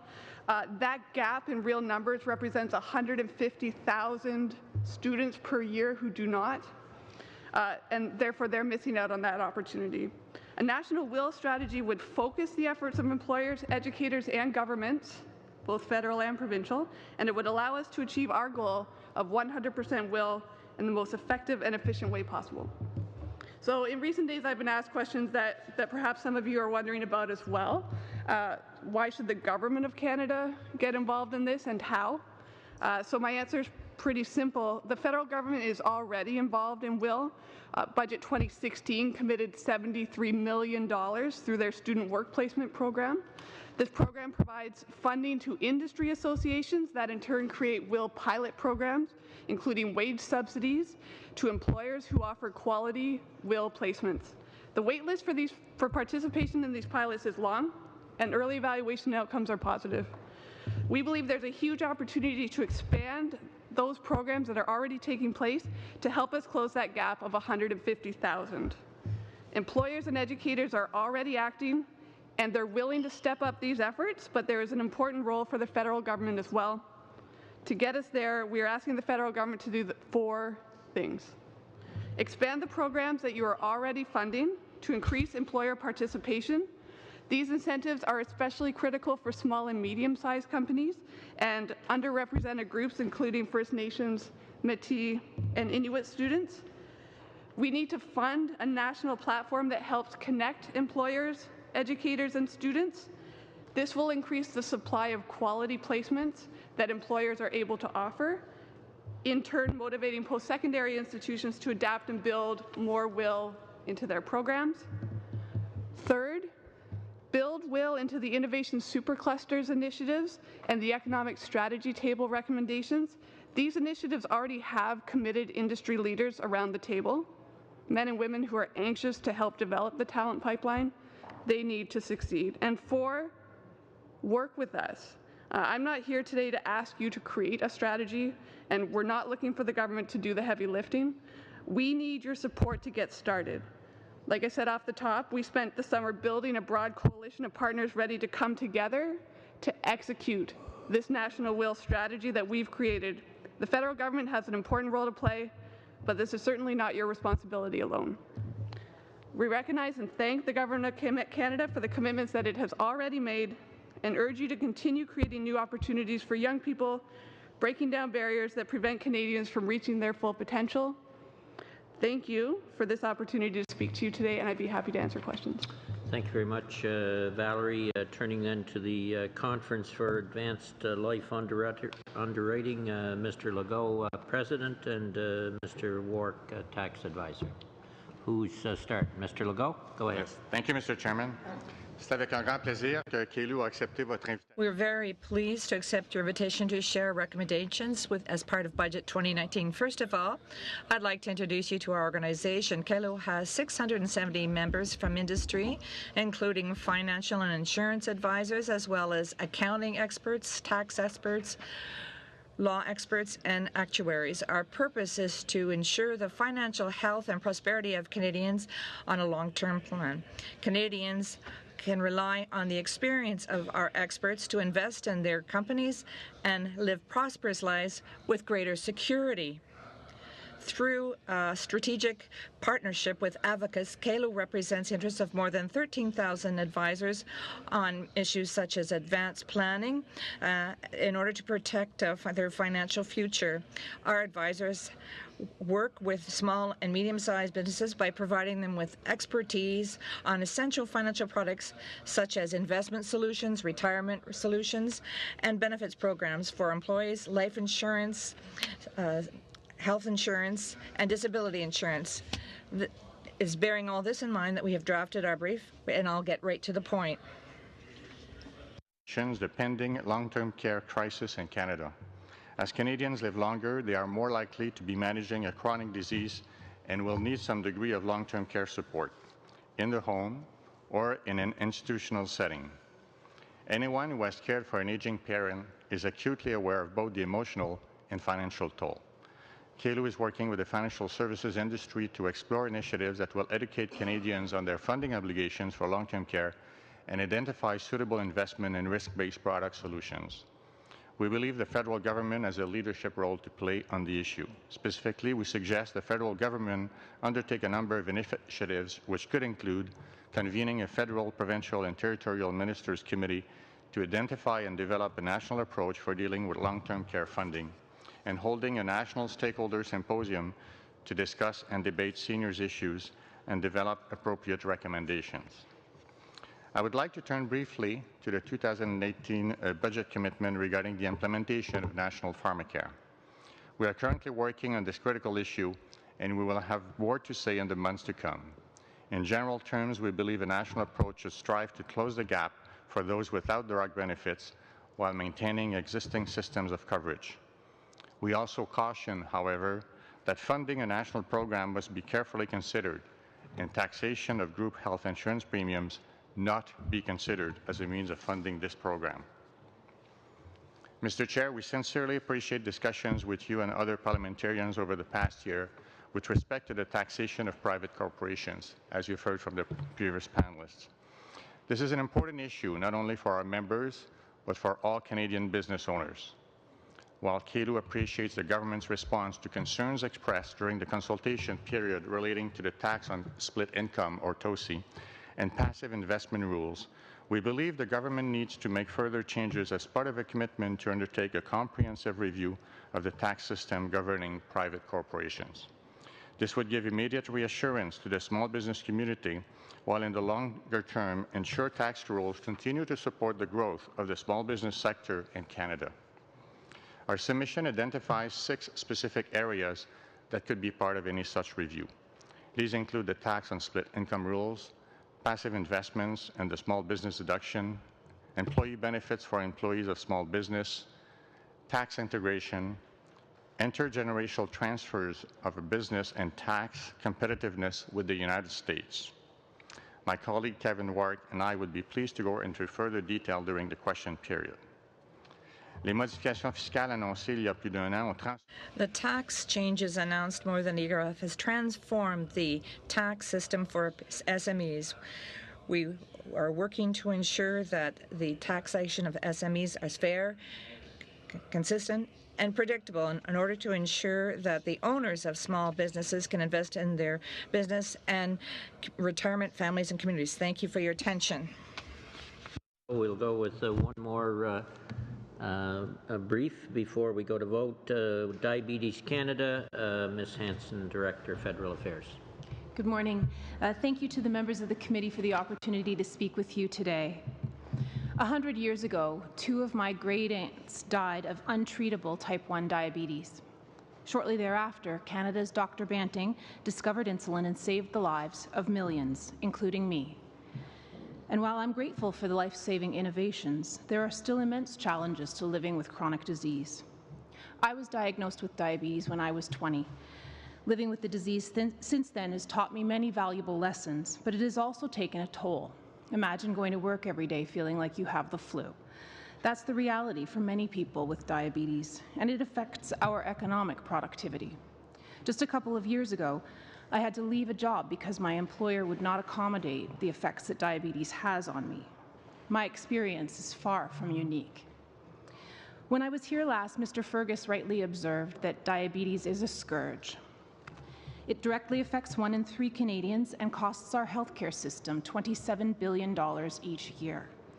It's growing in prevalence, and costs are rising at a rate of about 40% per decade now, showing no signs of slowing. It claims thousands of Canadian lives and disables tens of thousands more each year. It affects Indigenous Canadians far more adversely. What we are doing now to address this epidemic is quite simply not working. That's why Diabetes Canada and nearly 100 partner organizations believe that Canada needs a nationwide strategy to prevent and manage diabetes now. In simple terms, Canada is failing its citizens and unnecessarily jeopardizing their health the longer we wait to develop and implement a national strategy.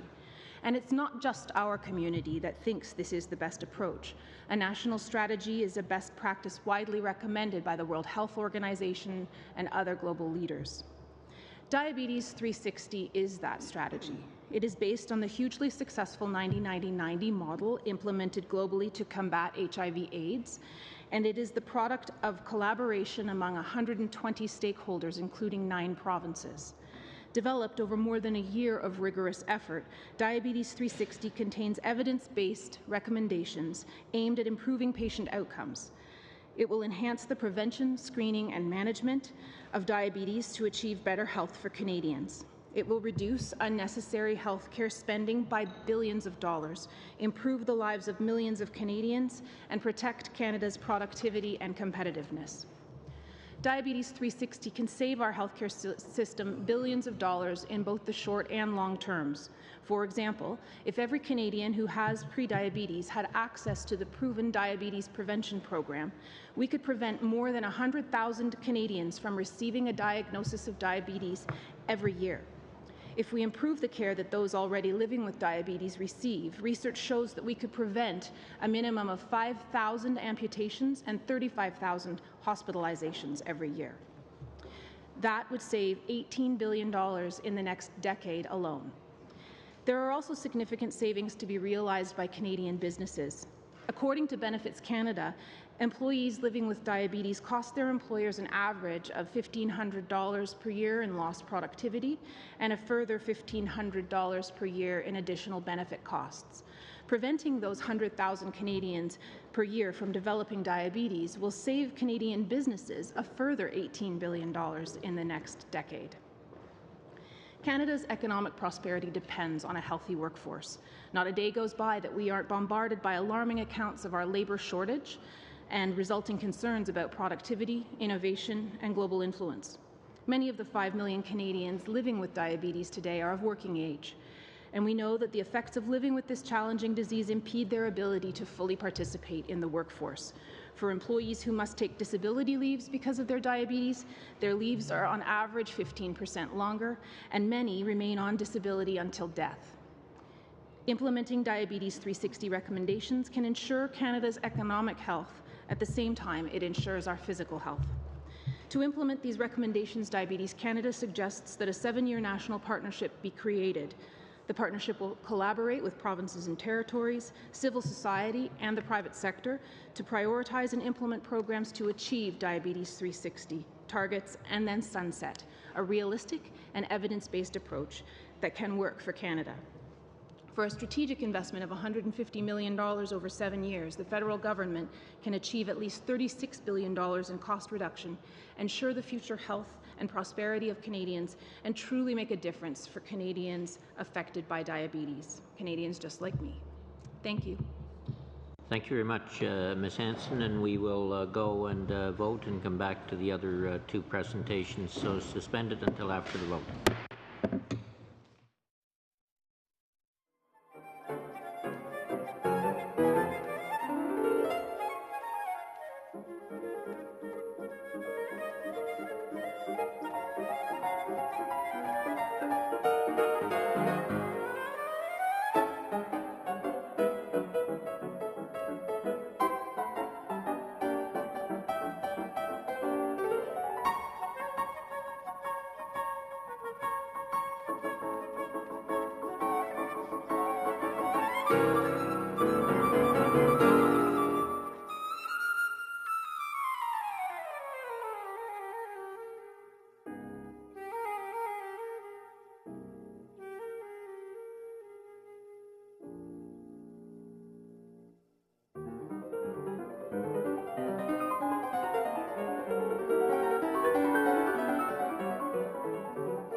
Reconvene, and thank you folks for your for your patience. It's funny how these votes happen once in a while.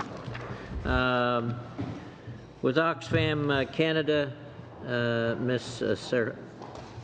Saros, how do you pronounce that name, Diana? Sarosi. Sarosi. Ms. Sarosi, Policy Manager with Oxfam Canada. Thank you very much. The floor is yours. Dear committee members, thank you for the opportunity to present Oxfam's recommendations for Canada's next federal budget.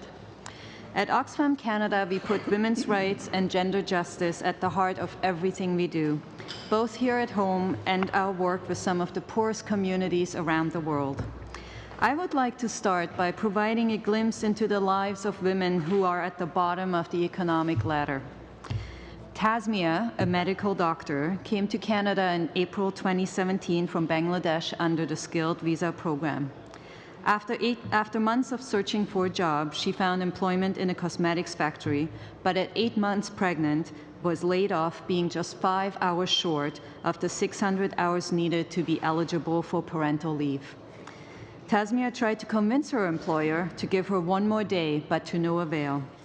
Now that her child is born, she's struggling to juggle work and caring for her baby, being ineligible for childcare subsidies as she can only find part-time work. Lele, on the other hand, paid a smuggler to leave Myanmar for Thailand when she was 21 years old, hoping for a better future. After 6 years working on a rubber plantation, she found work as a hotel housekeeper. Despite her extremely long hours and back-breaking work, it is impossible for her to save money.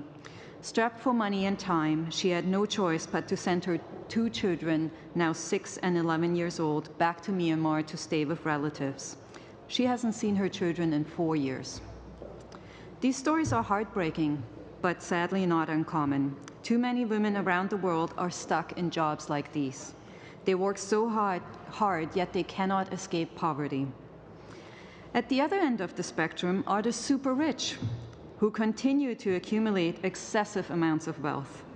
Last year, of all the wealth created globally, 82% went to the richest 1% of the global population, while the 3.7 billion people who make up the poorest 50% of the world's population saw no increase in their wealth at all. Nothing. Here in Canada, the richest 1% saw their wealth increase by 32%, and Canadian billionaire fortunes grew by a staggering 28 billion in just 1 year. Inequality is one of today's greatest challenges, obstructing poverty reduction and sustainable development. It undermines social, environmental, and economic sustainability and fuels poverty, insecurity, conflict, and xenophobia. Inequality is bad for everyone, but it is especially bad for women, who are being exploited, providing endless hours of free and cheap labor. We know economic inequality and gender inequality are inextricably linked. To make progress, we must tackle both simultaneously. It is for these reasons that the federal government must invest in making economic growth truly inclusive and advancing gender equality. Oxfam Canada would like to highlight a couple of its recommendations recently submitted to the Finance Committee. 1. Invest in women's economic equality in Canada. The International Monetary Fund recently conducted a study which demonstrated that increasing female labor participation is critical for Canada's economic growth and made the case for Canada to invest in childcare to free up women's time for productive labor. The study predicted that the cost of childcare would be fully compensated by the growth in GDP. Yet Canada continues to spend less on childcare than any other OECD country, a meager 0.2% of GDP, way below the OECD's recommended target of 1%. Investing in childcare is the most effective and transformative investment the federal government can make to engage women more productively in the Canadian economy. It's the best bet for closing the economic gap between men and women and significantly advancing women's economic security. We are calling on the government to invest $1 billion in 2019 to 2020 in childcare and moving towards universal childcare by setting a 10-year timetable to reach the OECD target of 1% of GDP. This should include enacting national legislation grounding childcare in universality, quality, and comprehensiveness, and protecting caregivers' rights. 2, demonstrate global leadership on women's rights.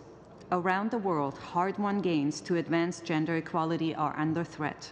In this context, it is critical that Canada continues to champion gender equality, especially in areas that align with its values and commitment to human rights.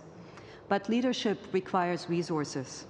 Last year's budget announcement of an additional $2 billion over 5 years in international assistance was welcome, but this amount will do little to budge Canada's current aid to GNI ratio of 0.26%, or improve its ranking on international assistance amongst OECD peers, where Canada currently ranks 16th.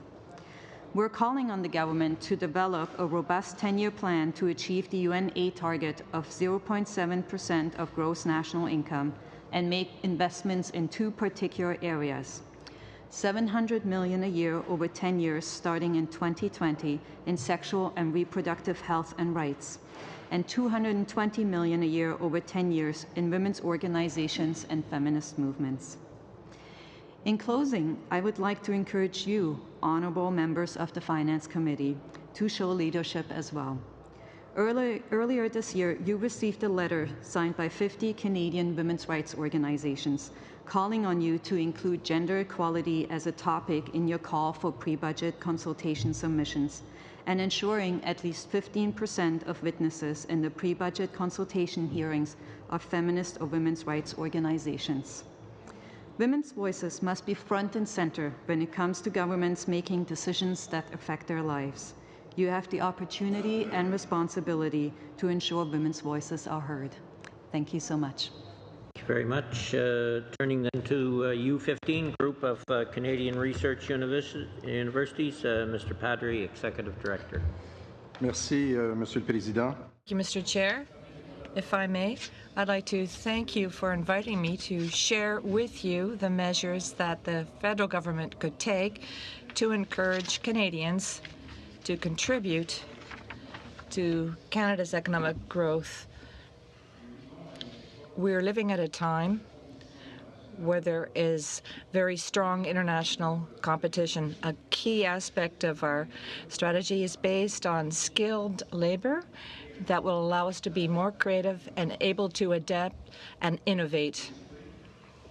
Been reaping the benefits of our investments in research and innovation. Google, Facebook, Tesla, Amazon, and other global leading companies have made major investments in Canada because of our unique research expertise, our highly educated workforce, our exceptional quality of life, and our focus on diversity and inclusion. The numbers tell an important story. According to StatsCan, between 2013 and 2017, Canada netted 212,000 new full-time jobs. However, these gains were not evenly distributed. 581,000 new full-time jobs were created among those with a bachelor or graduate degree, while 343,000 jobs were lost among those without any post-secondary education. The employment rate of graduates with a master's or PhD grew by 20% over that same period, resulting in an unemployment rate of slightly over 4%. This reflects a tight labour market. It is also one that Canada is ill-equipped to respond to. Canada ranks 26th in the OECD when it comes to the proportion of our workforce with a graduate degree.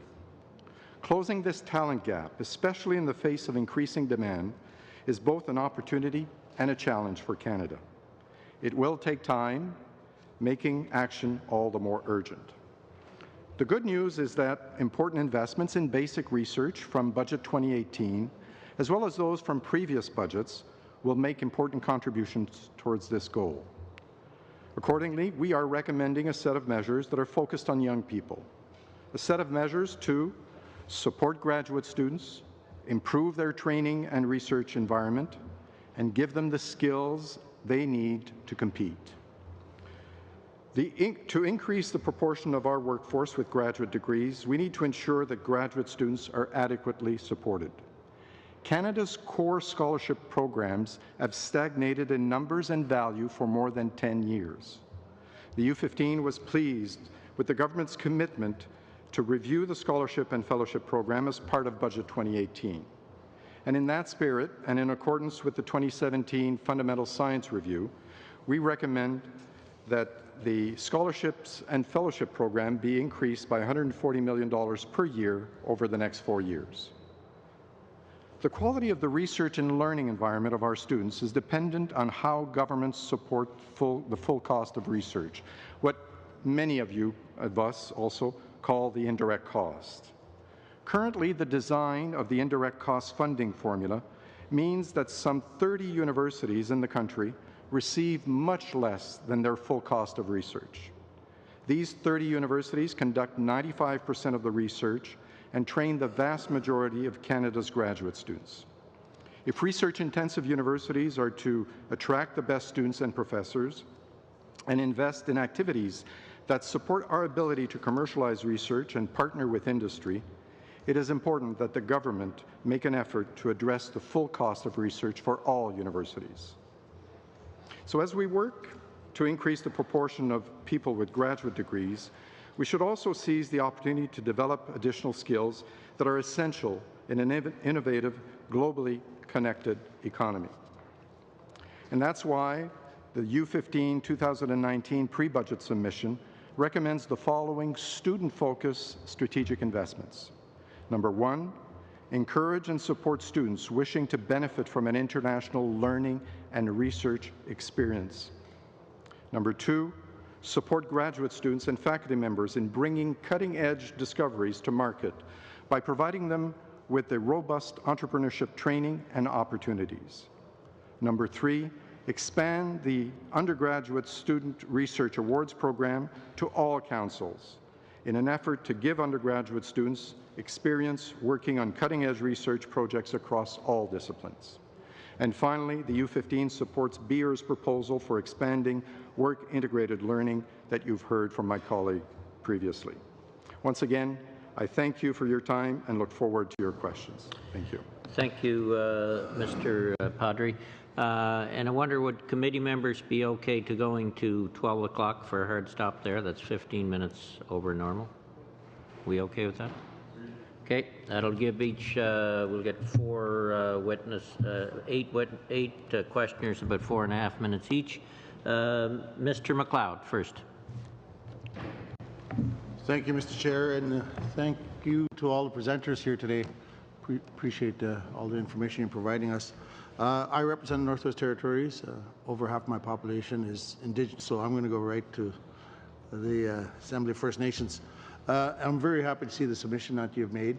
You've raised concern over many issues that are important to my constituents, all-season roads, language, education, employment, training. All these things are very important to us. We have many issues. We've just been it's been recognized that we got the highest crime rate in the country per capita, and we have probably the second highest core need in housing. We have probably the highest suicide rates in the country, and homelessness is a real big issue for us. So I'm really happy that you brought this budget forward, but I'm wondering if your cost estimates for the issues that you've raised and other things are included for communities north of 60, given the relationship between the Northern First Nations and AFN. Thank you for the question. Yes, we do absolutely calculate the representation of First Nations in both the territories in our presentations, but I'd like to highlight something. I had an opportunity to spend some quality time with the Dene Nation not very long ago discussing the challenge with regard to the financial structure in the Northwest Territories specifically. And they were quite clear that the devolution that occurred of responsibility to the territorial government is not aligning with the needs of the actual First Nation governments. And the consequences are a series of policy decisions or regulatory decisions that don't apply the funding in the same way that they would south of 60 for First Nations across the country. A consequence, for example, with regard to housing, where decisions are made to set affordable housing cutoff limits at a certain level and leave the rest to the market, where you end up with housing in a First Nation community that is unoccupied to the point of going to disuse because the cutoff is too high for most earners. Yeah, I don't know if I agree with you, but we just heard a presentation from the delegation just before you from Jeff Morrison, Canadian Housing and Renewal Association, calling for Indigenous strategy. Now, that's as a result of $1.5 billion being invested in distinguished space and national Indigenous organizations that are not flowing to all its members, even though you count all our members as part of your delegation or as your membership. We're still looking for another way to flow money. So I'm nervous that we're creating another Indian Affairs that's held by, it's almost the same as what's in place now, but be held by AFN.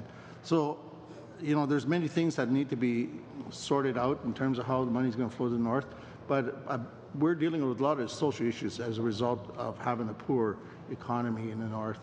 And as we talk about reconciliation, we can't really have reconciliation without economic reconciliation.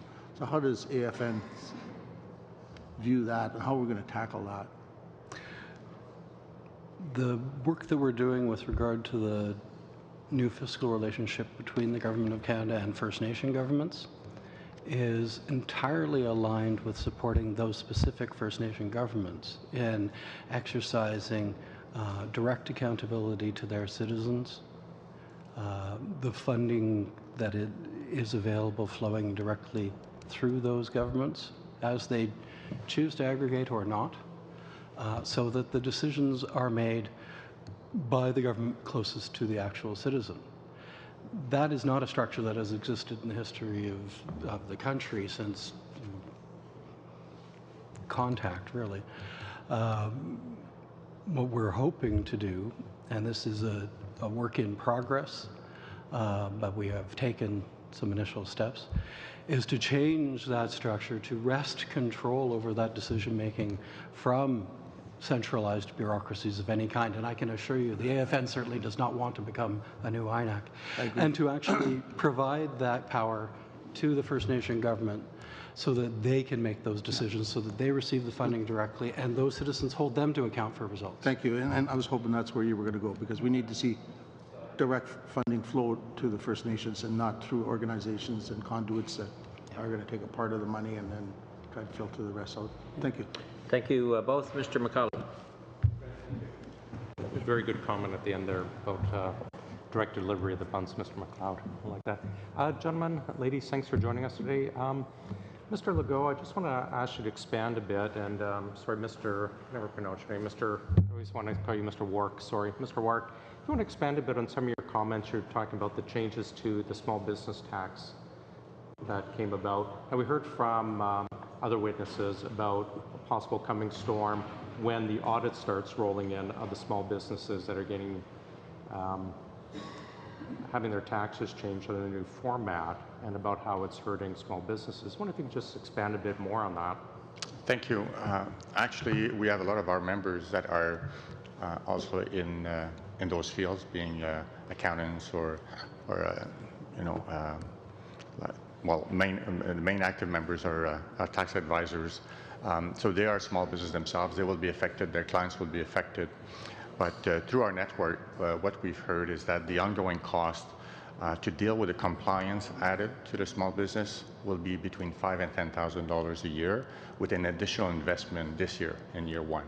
And I think, as we've heard from previous witnesses, companies are not ready. Small businesses are not ready yet, but there's a lot of complexity and a lot of really questions that are still outstanding, and people are not quite ready.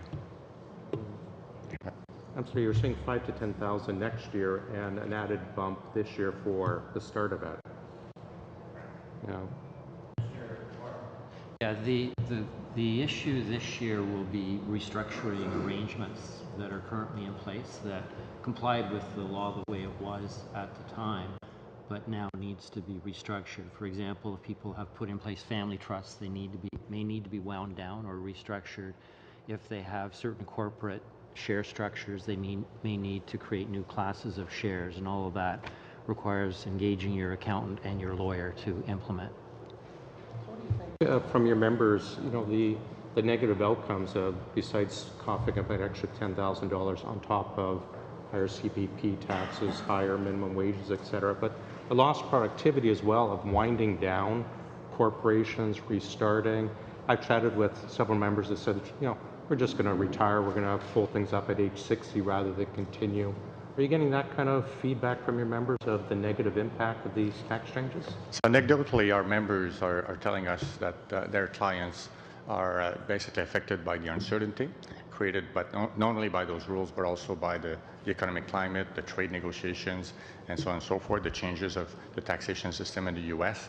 And basically, when people are looking at the future right now, there's so much uncertainty that there's not a lot of investments being made in Canada, and some of them that have the luxury of looking at making investments elsewhere are looking at that, being in the U.S. or Mexico for that matter. So it's just creating a very difficult climate currently, and you know, in as much as you know, some people are in fact, as you said, either considering retirement or considering making investments elsewhere. Is it fair to say, I mean, we're suffering through a time of uncompetitiveness against our American neighbors and other countries. We're seeing massive disinvestment in Canada, obviously from the oil business, but throughout the country we're seeing investment fleeing the country.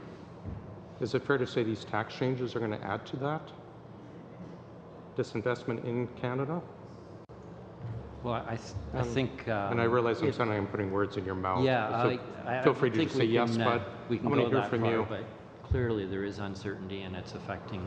We're hearing from our members who are consulting with small businesses that they're looking at a variety of options going forward, and Canada continues to be a good place to do business, but they may reinvest some of their dollars elsewhere.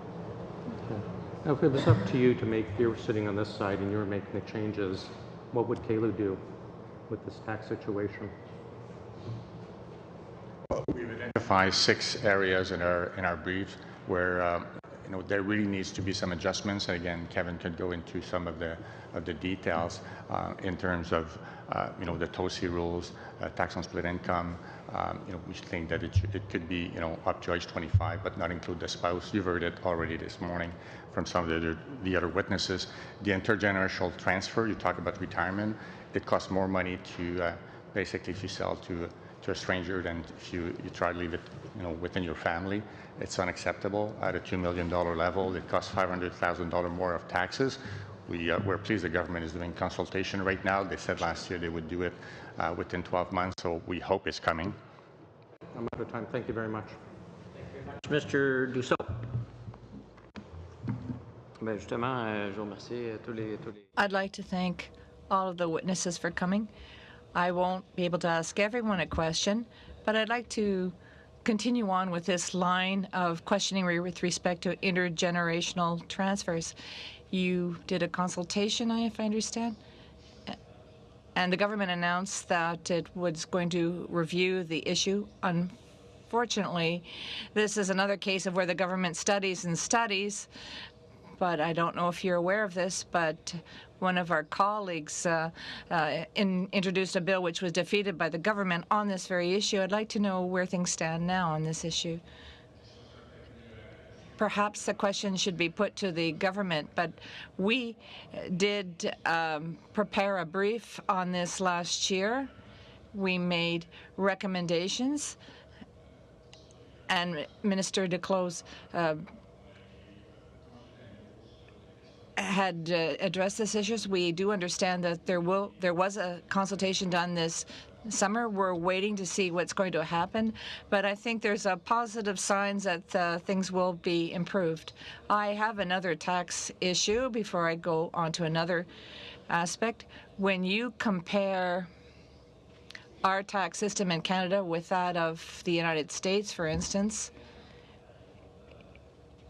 when we talk about competitiveness, do you consider the fact that in Canada we have a healthcare system that is public, it's a universal system.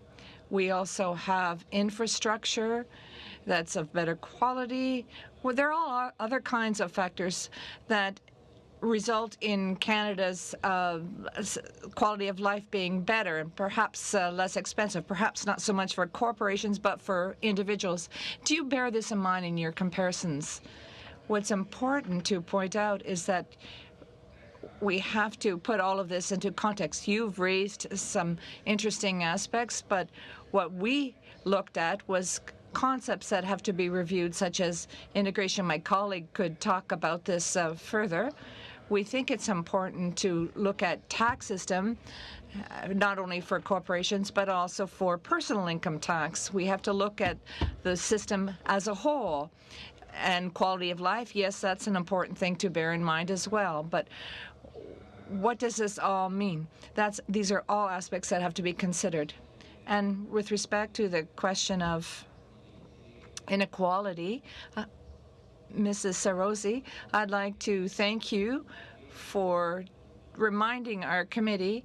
Our committee sometimes works in a bubble, but you came forward with some very concrete examples of people who are dealing with inequality in Canada. They maybe work in a hotel chain and they're earning nothing, whereas the owners of these hotels are making a fortune. So these poor workers don't manage to make ends meet and raise their children. Do you have an idea which would enable us to reduce this inequality? What should our committee be looking at in order to finally deal with inequality?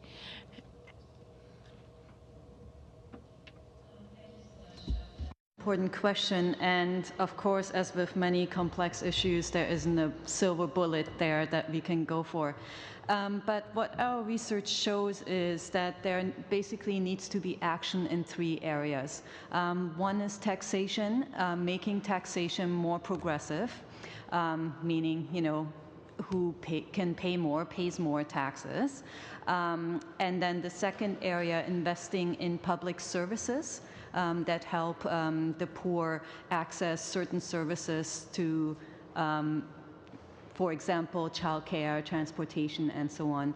And then the third area is labor rights. And I think that's an area that's really important for us as we've seen a real decline in that area as corporate interests are put as a priority over workers' rights.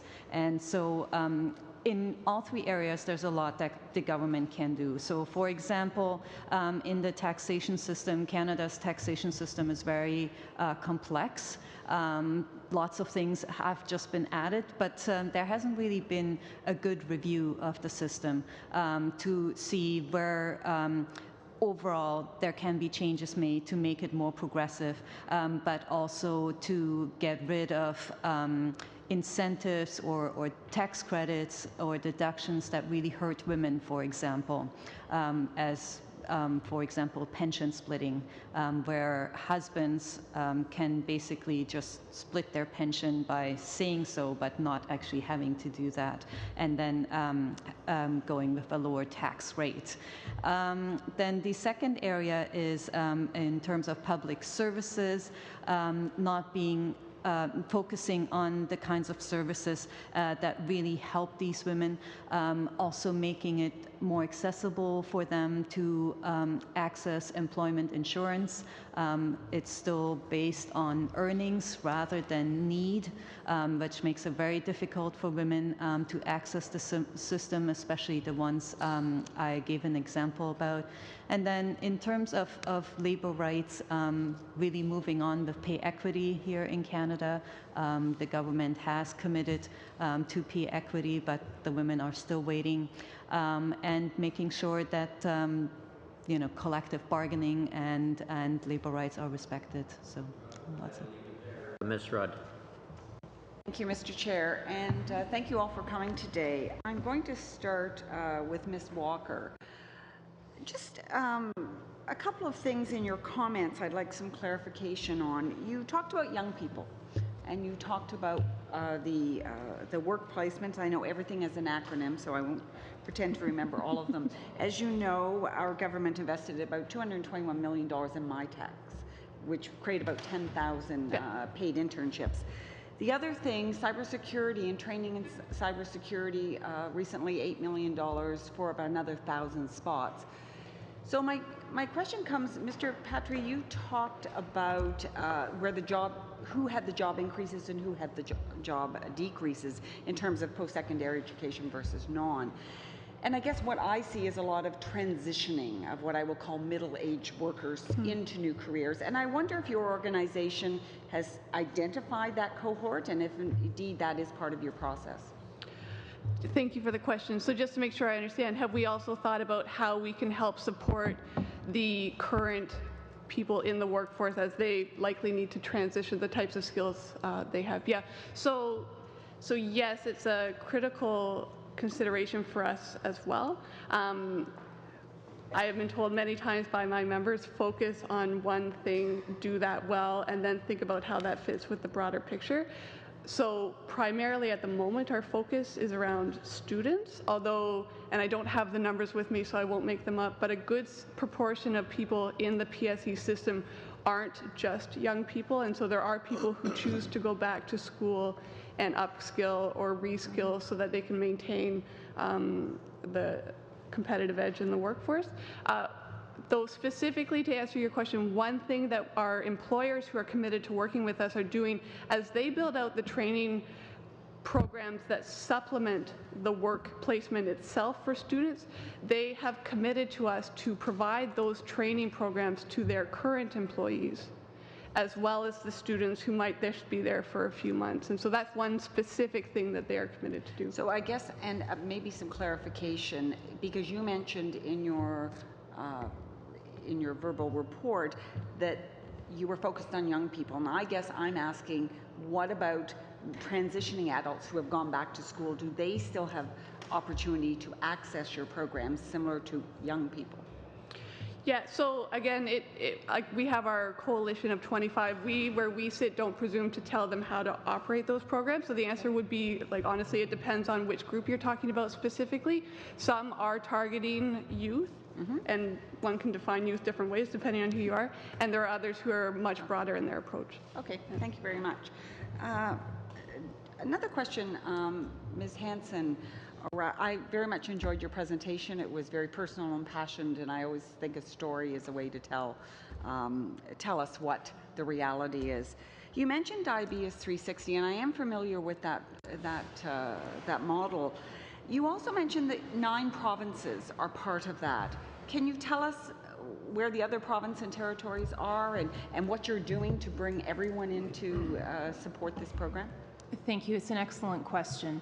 The province that was missing at the table in the first phase was New Brunswick, which was primarily due to they didn't have the resources, the human resources, to dedicate someone to our working groups.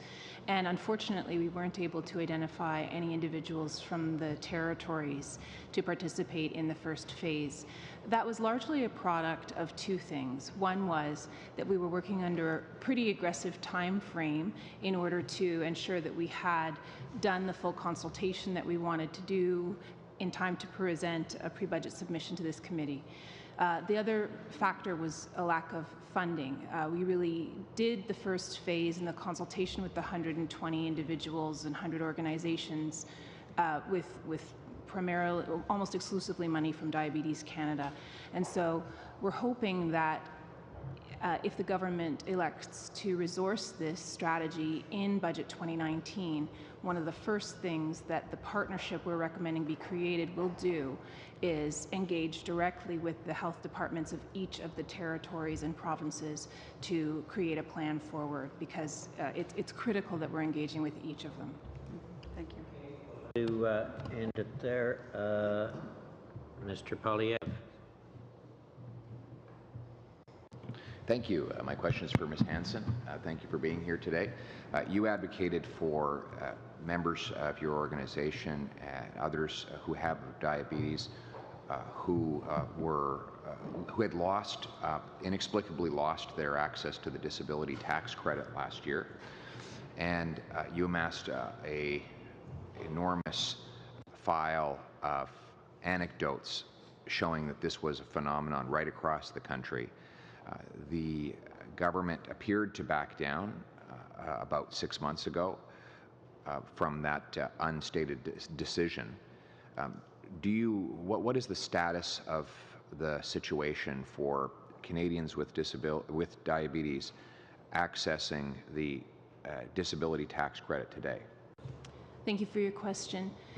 In December, Minister Le Boutillier announced that the CRA would revert to its May 2017 practices of assessing applications for the DTC from people with diabetes.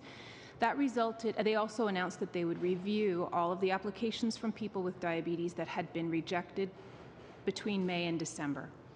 They have completed that review and announced that they reviewed a little over 2,300 cases.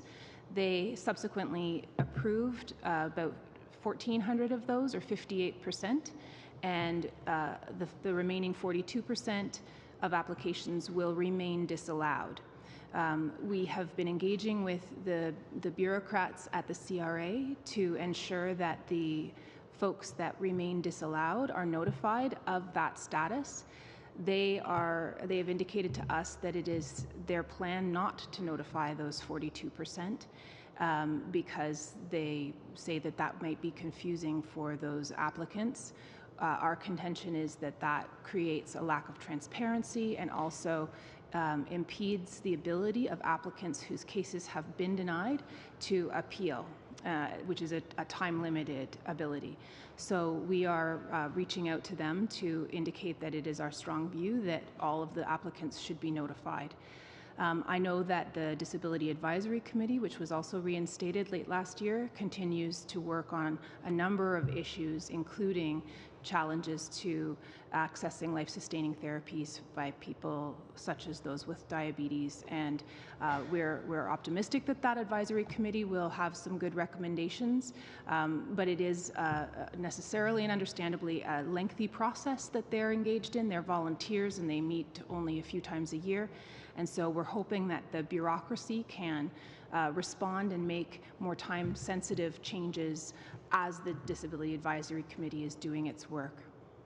So now you say the universe of cases reconsidered by the department was about 2,400? Yes.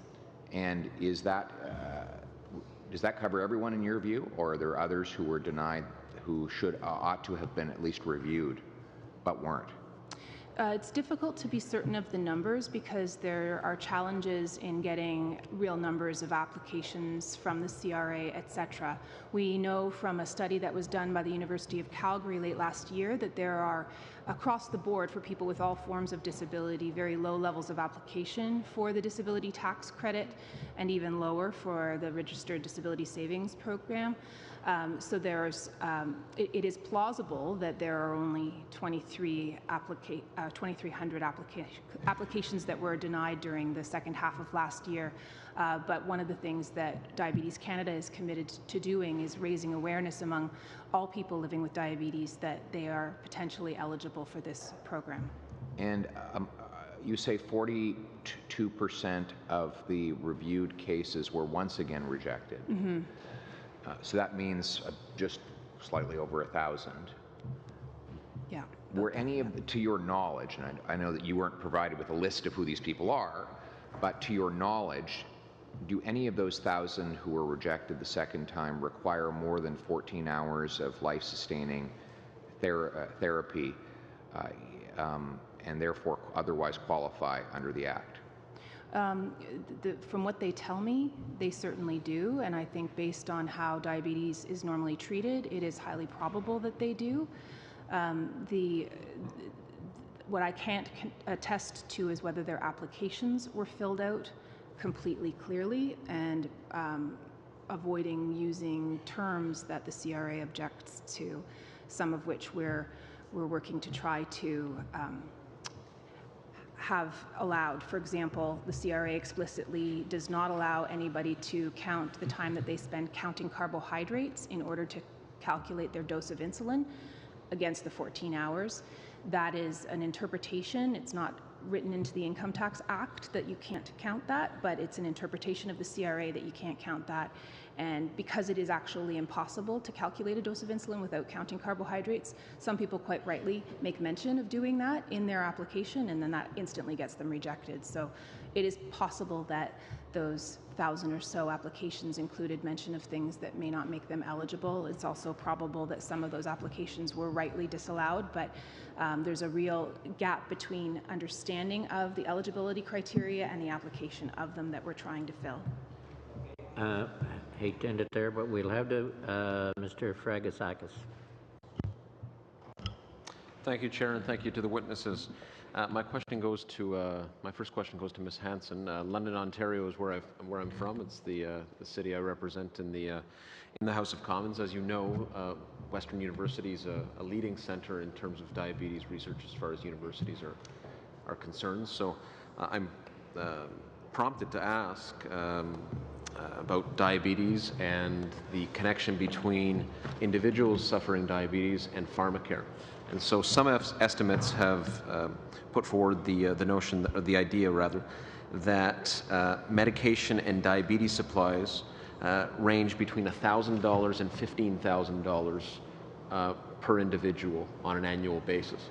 And so, I mean, I think about low-income Canadians, when I think about middle-income Canadians, that's an enormous cost, an enormous burden to bear for individuals and families. I wonder if you could tell us your view, your organization's view on pharmacare, given that context. Thank you for your question. You're absolutely right that the economic burden to the individual of living with diabetes can be really very significant depending on their form of treatment.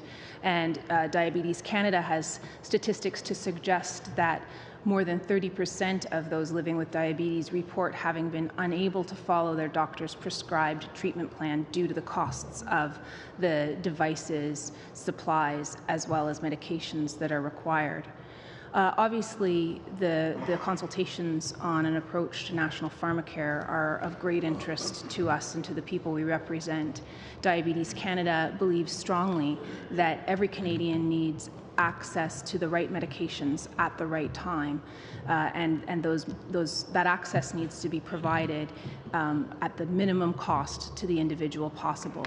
So I think that there are significant gaps right now in access to medications, devices, and supplies, all of which are currently getting in the way of people living with diabetes from achieving their best health longer term, and I think that those must be addressed. Those represent a significant part of our recommendations under Diabetes 360 in consequence. Thank you very much for that insight. Mr. Patry, I have a question relating to one of your recommendations, $140 million a year by 2023 to increase the number of master's students and PhD students. That's a lot of money. I sympathize because prior to going into politics, I was at Western University teaching. And so I know how critical it is to have that support there. But I'm also a bit concerned because I know, and there is some research to bear this out as well, but my own experiences, I've seen a lot of my former students, a lot of friends in fact, who have gone through, who have received scholarship support to pursue master's degrees and in particular PhD degrees, and then they end up not finding work. And so I wonder, as part of your recommendation, is it simply a matter of handing over money to universities on the part of the federal government, or would there be a condition there that there's a link between the scholarship support and connecting those students with employers? Because I think there's a lot to be said as far as what master's students and PhD students indeed can offer the wider economy. We have a growing tech sector in London, for example, that has really tapped into the PhD market at Western and done very well. So I wonder if you could speak to that. My fear is that simply providing scholarships with the hope that because these students would would appear to be more employable because they have advanced degrees. We're not going one step further to ensure that they actually are connected with employers, have that pathway to employment.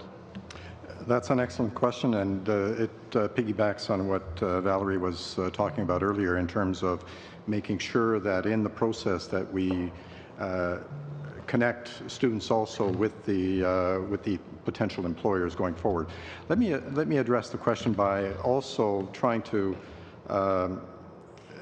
clarify that, you know, amongst the various groups, I've tried to indicate that those with advanced degrees, graduates and with masters and PhD, have the lowest unemployment rate. It's 4.1% currently in 2017. So this is what we would call close to full employment for these individuals. I should also clarify that there is a current scholarship program within the Tri-Council, NSERC, SSHRC, CIHR, which I think if I look at NSERC and SSHRC, it's probably in the $400 million range a year. But that program has been essentially flattened for the last 10 years. It has not seen an increase in the number of awards, nor in the value of the awards. So what we're recommending here is essentially to recognize the financial burden that a student has got to go through when they're doing a master's or a PhD. I mean, it's many years of their lives that they're foregoing a potential salary and essentially helping the students directly. The money does not go to the university, does not go to the faculty member. It goes directly to the students in support of that student to complete his or her advanced degree. Very quickly, I'm sorry to interrupt you, but I know my time is limited. Sure. So when you say that there's a very low... I hate to tell you this, Peter, but you're out of time. All right, we have time we'll we have time for one question from Mr. Richards and one from Mr. Fergus. Thank you. I guess what I'd like to do is just use a little bit of time with folks, Mr. Legault, Mr. Work at the end here. I know in response earlier with my colleague, Mr. McCauley, you kind of didn't have a lot of time to finish kind of where you were at. You had mentioned about the 6 kind of key points that you feel if you were sort of given the opportunity to be being the ones making the policy that you would, and you had mentioned you had a bit more detail that you wanted to provide, and I think there just wasn't time to finish it, so I wanted to give you that opportunity to do that. Thank you for your question. We've already talked about the TOSI and passive investment rules. We think there's some improvements to make them simpler, easier to administer by the small business owners and fairer to them. There are, in the 2018 budget, there's proposals to wind up what are called health and welfare trusts by 2020 and have them integrated into a new regime called employee life and health trusts.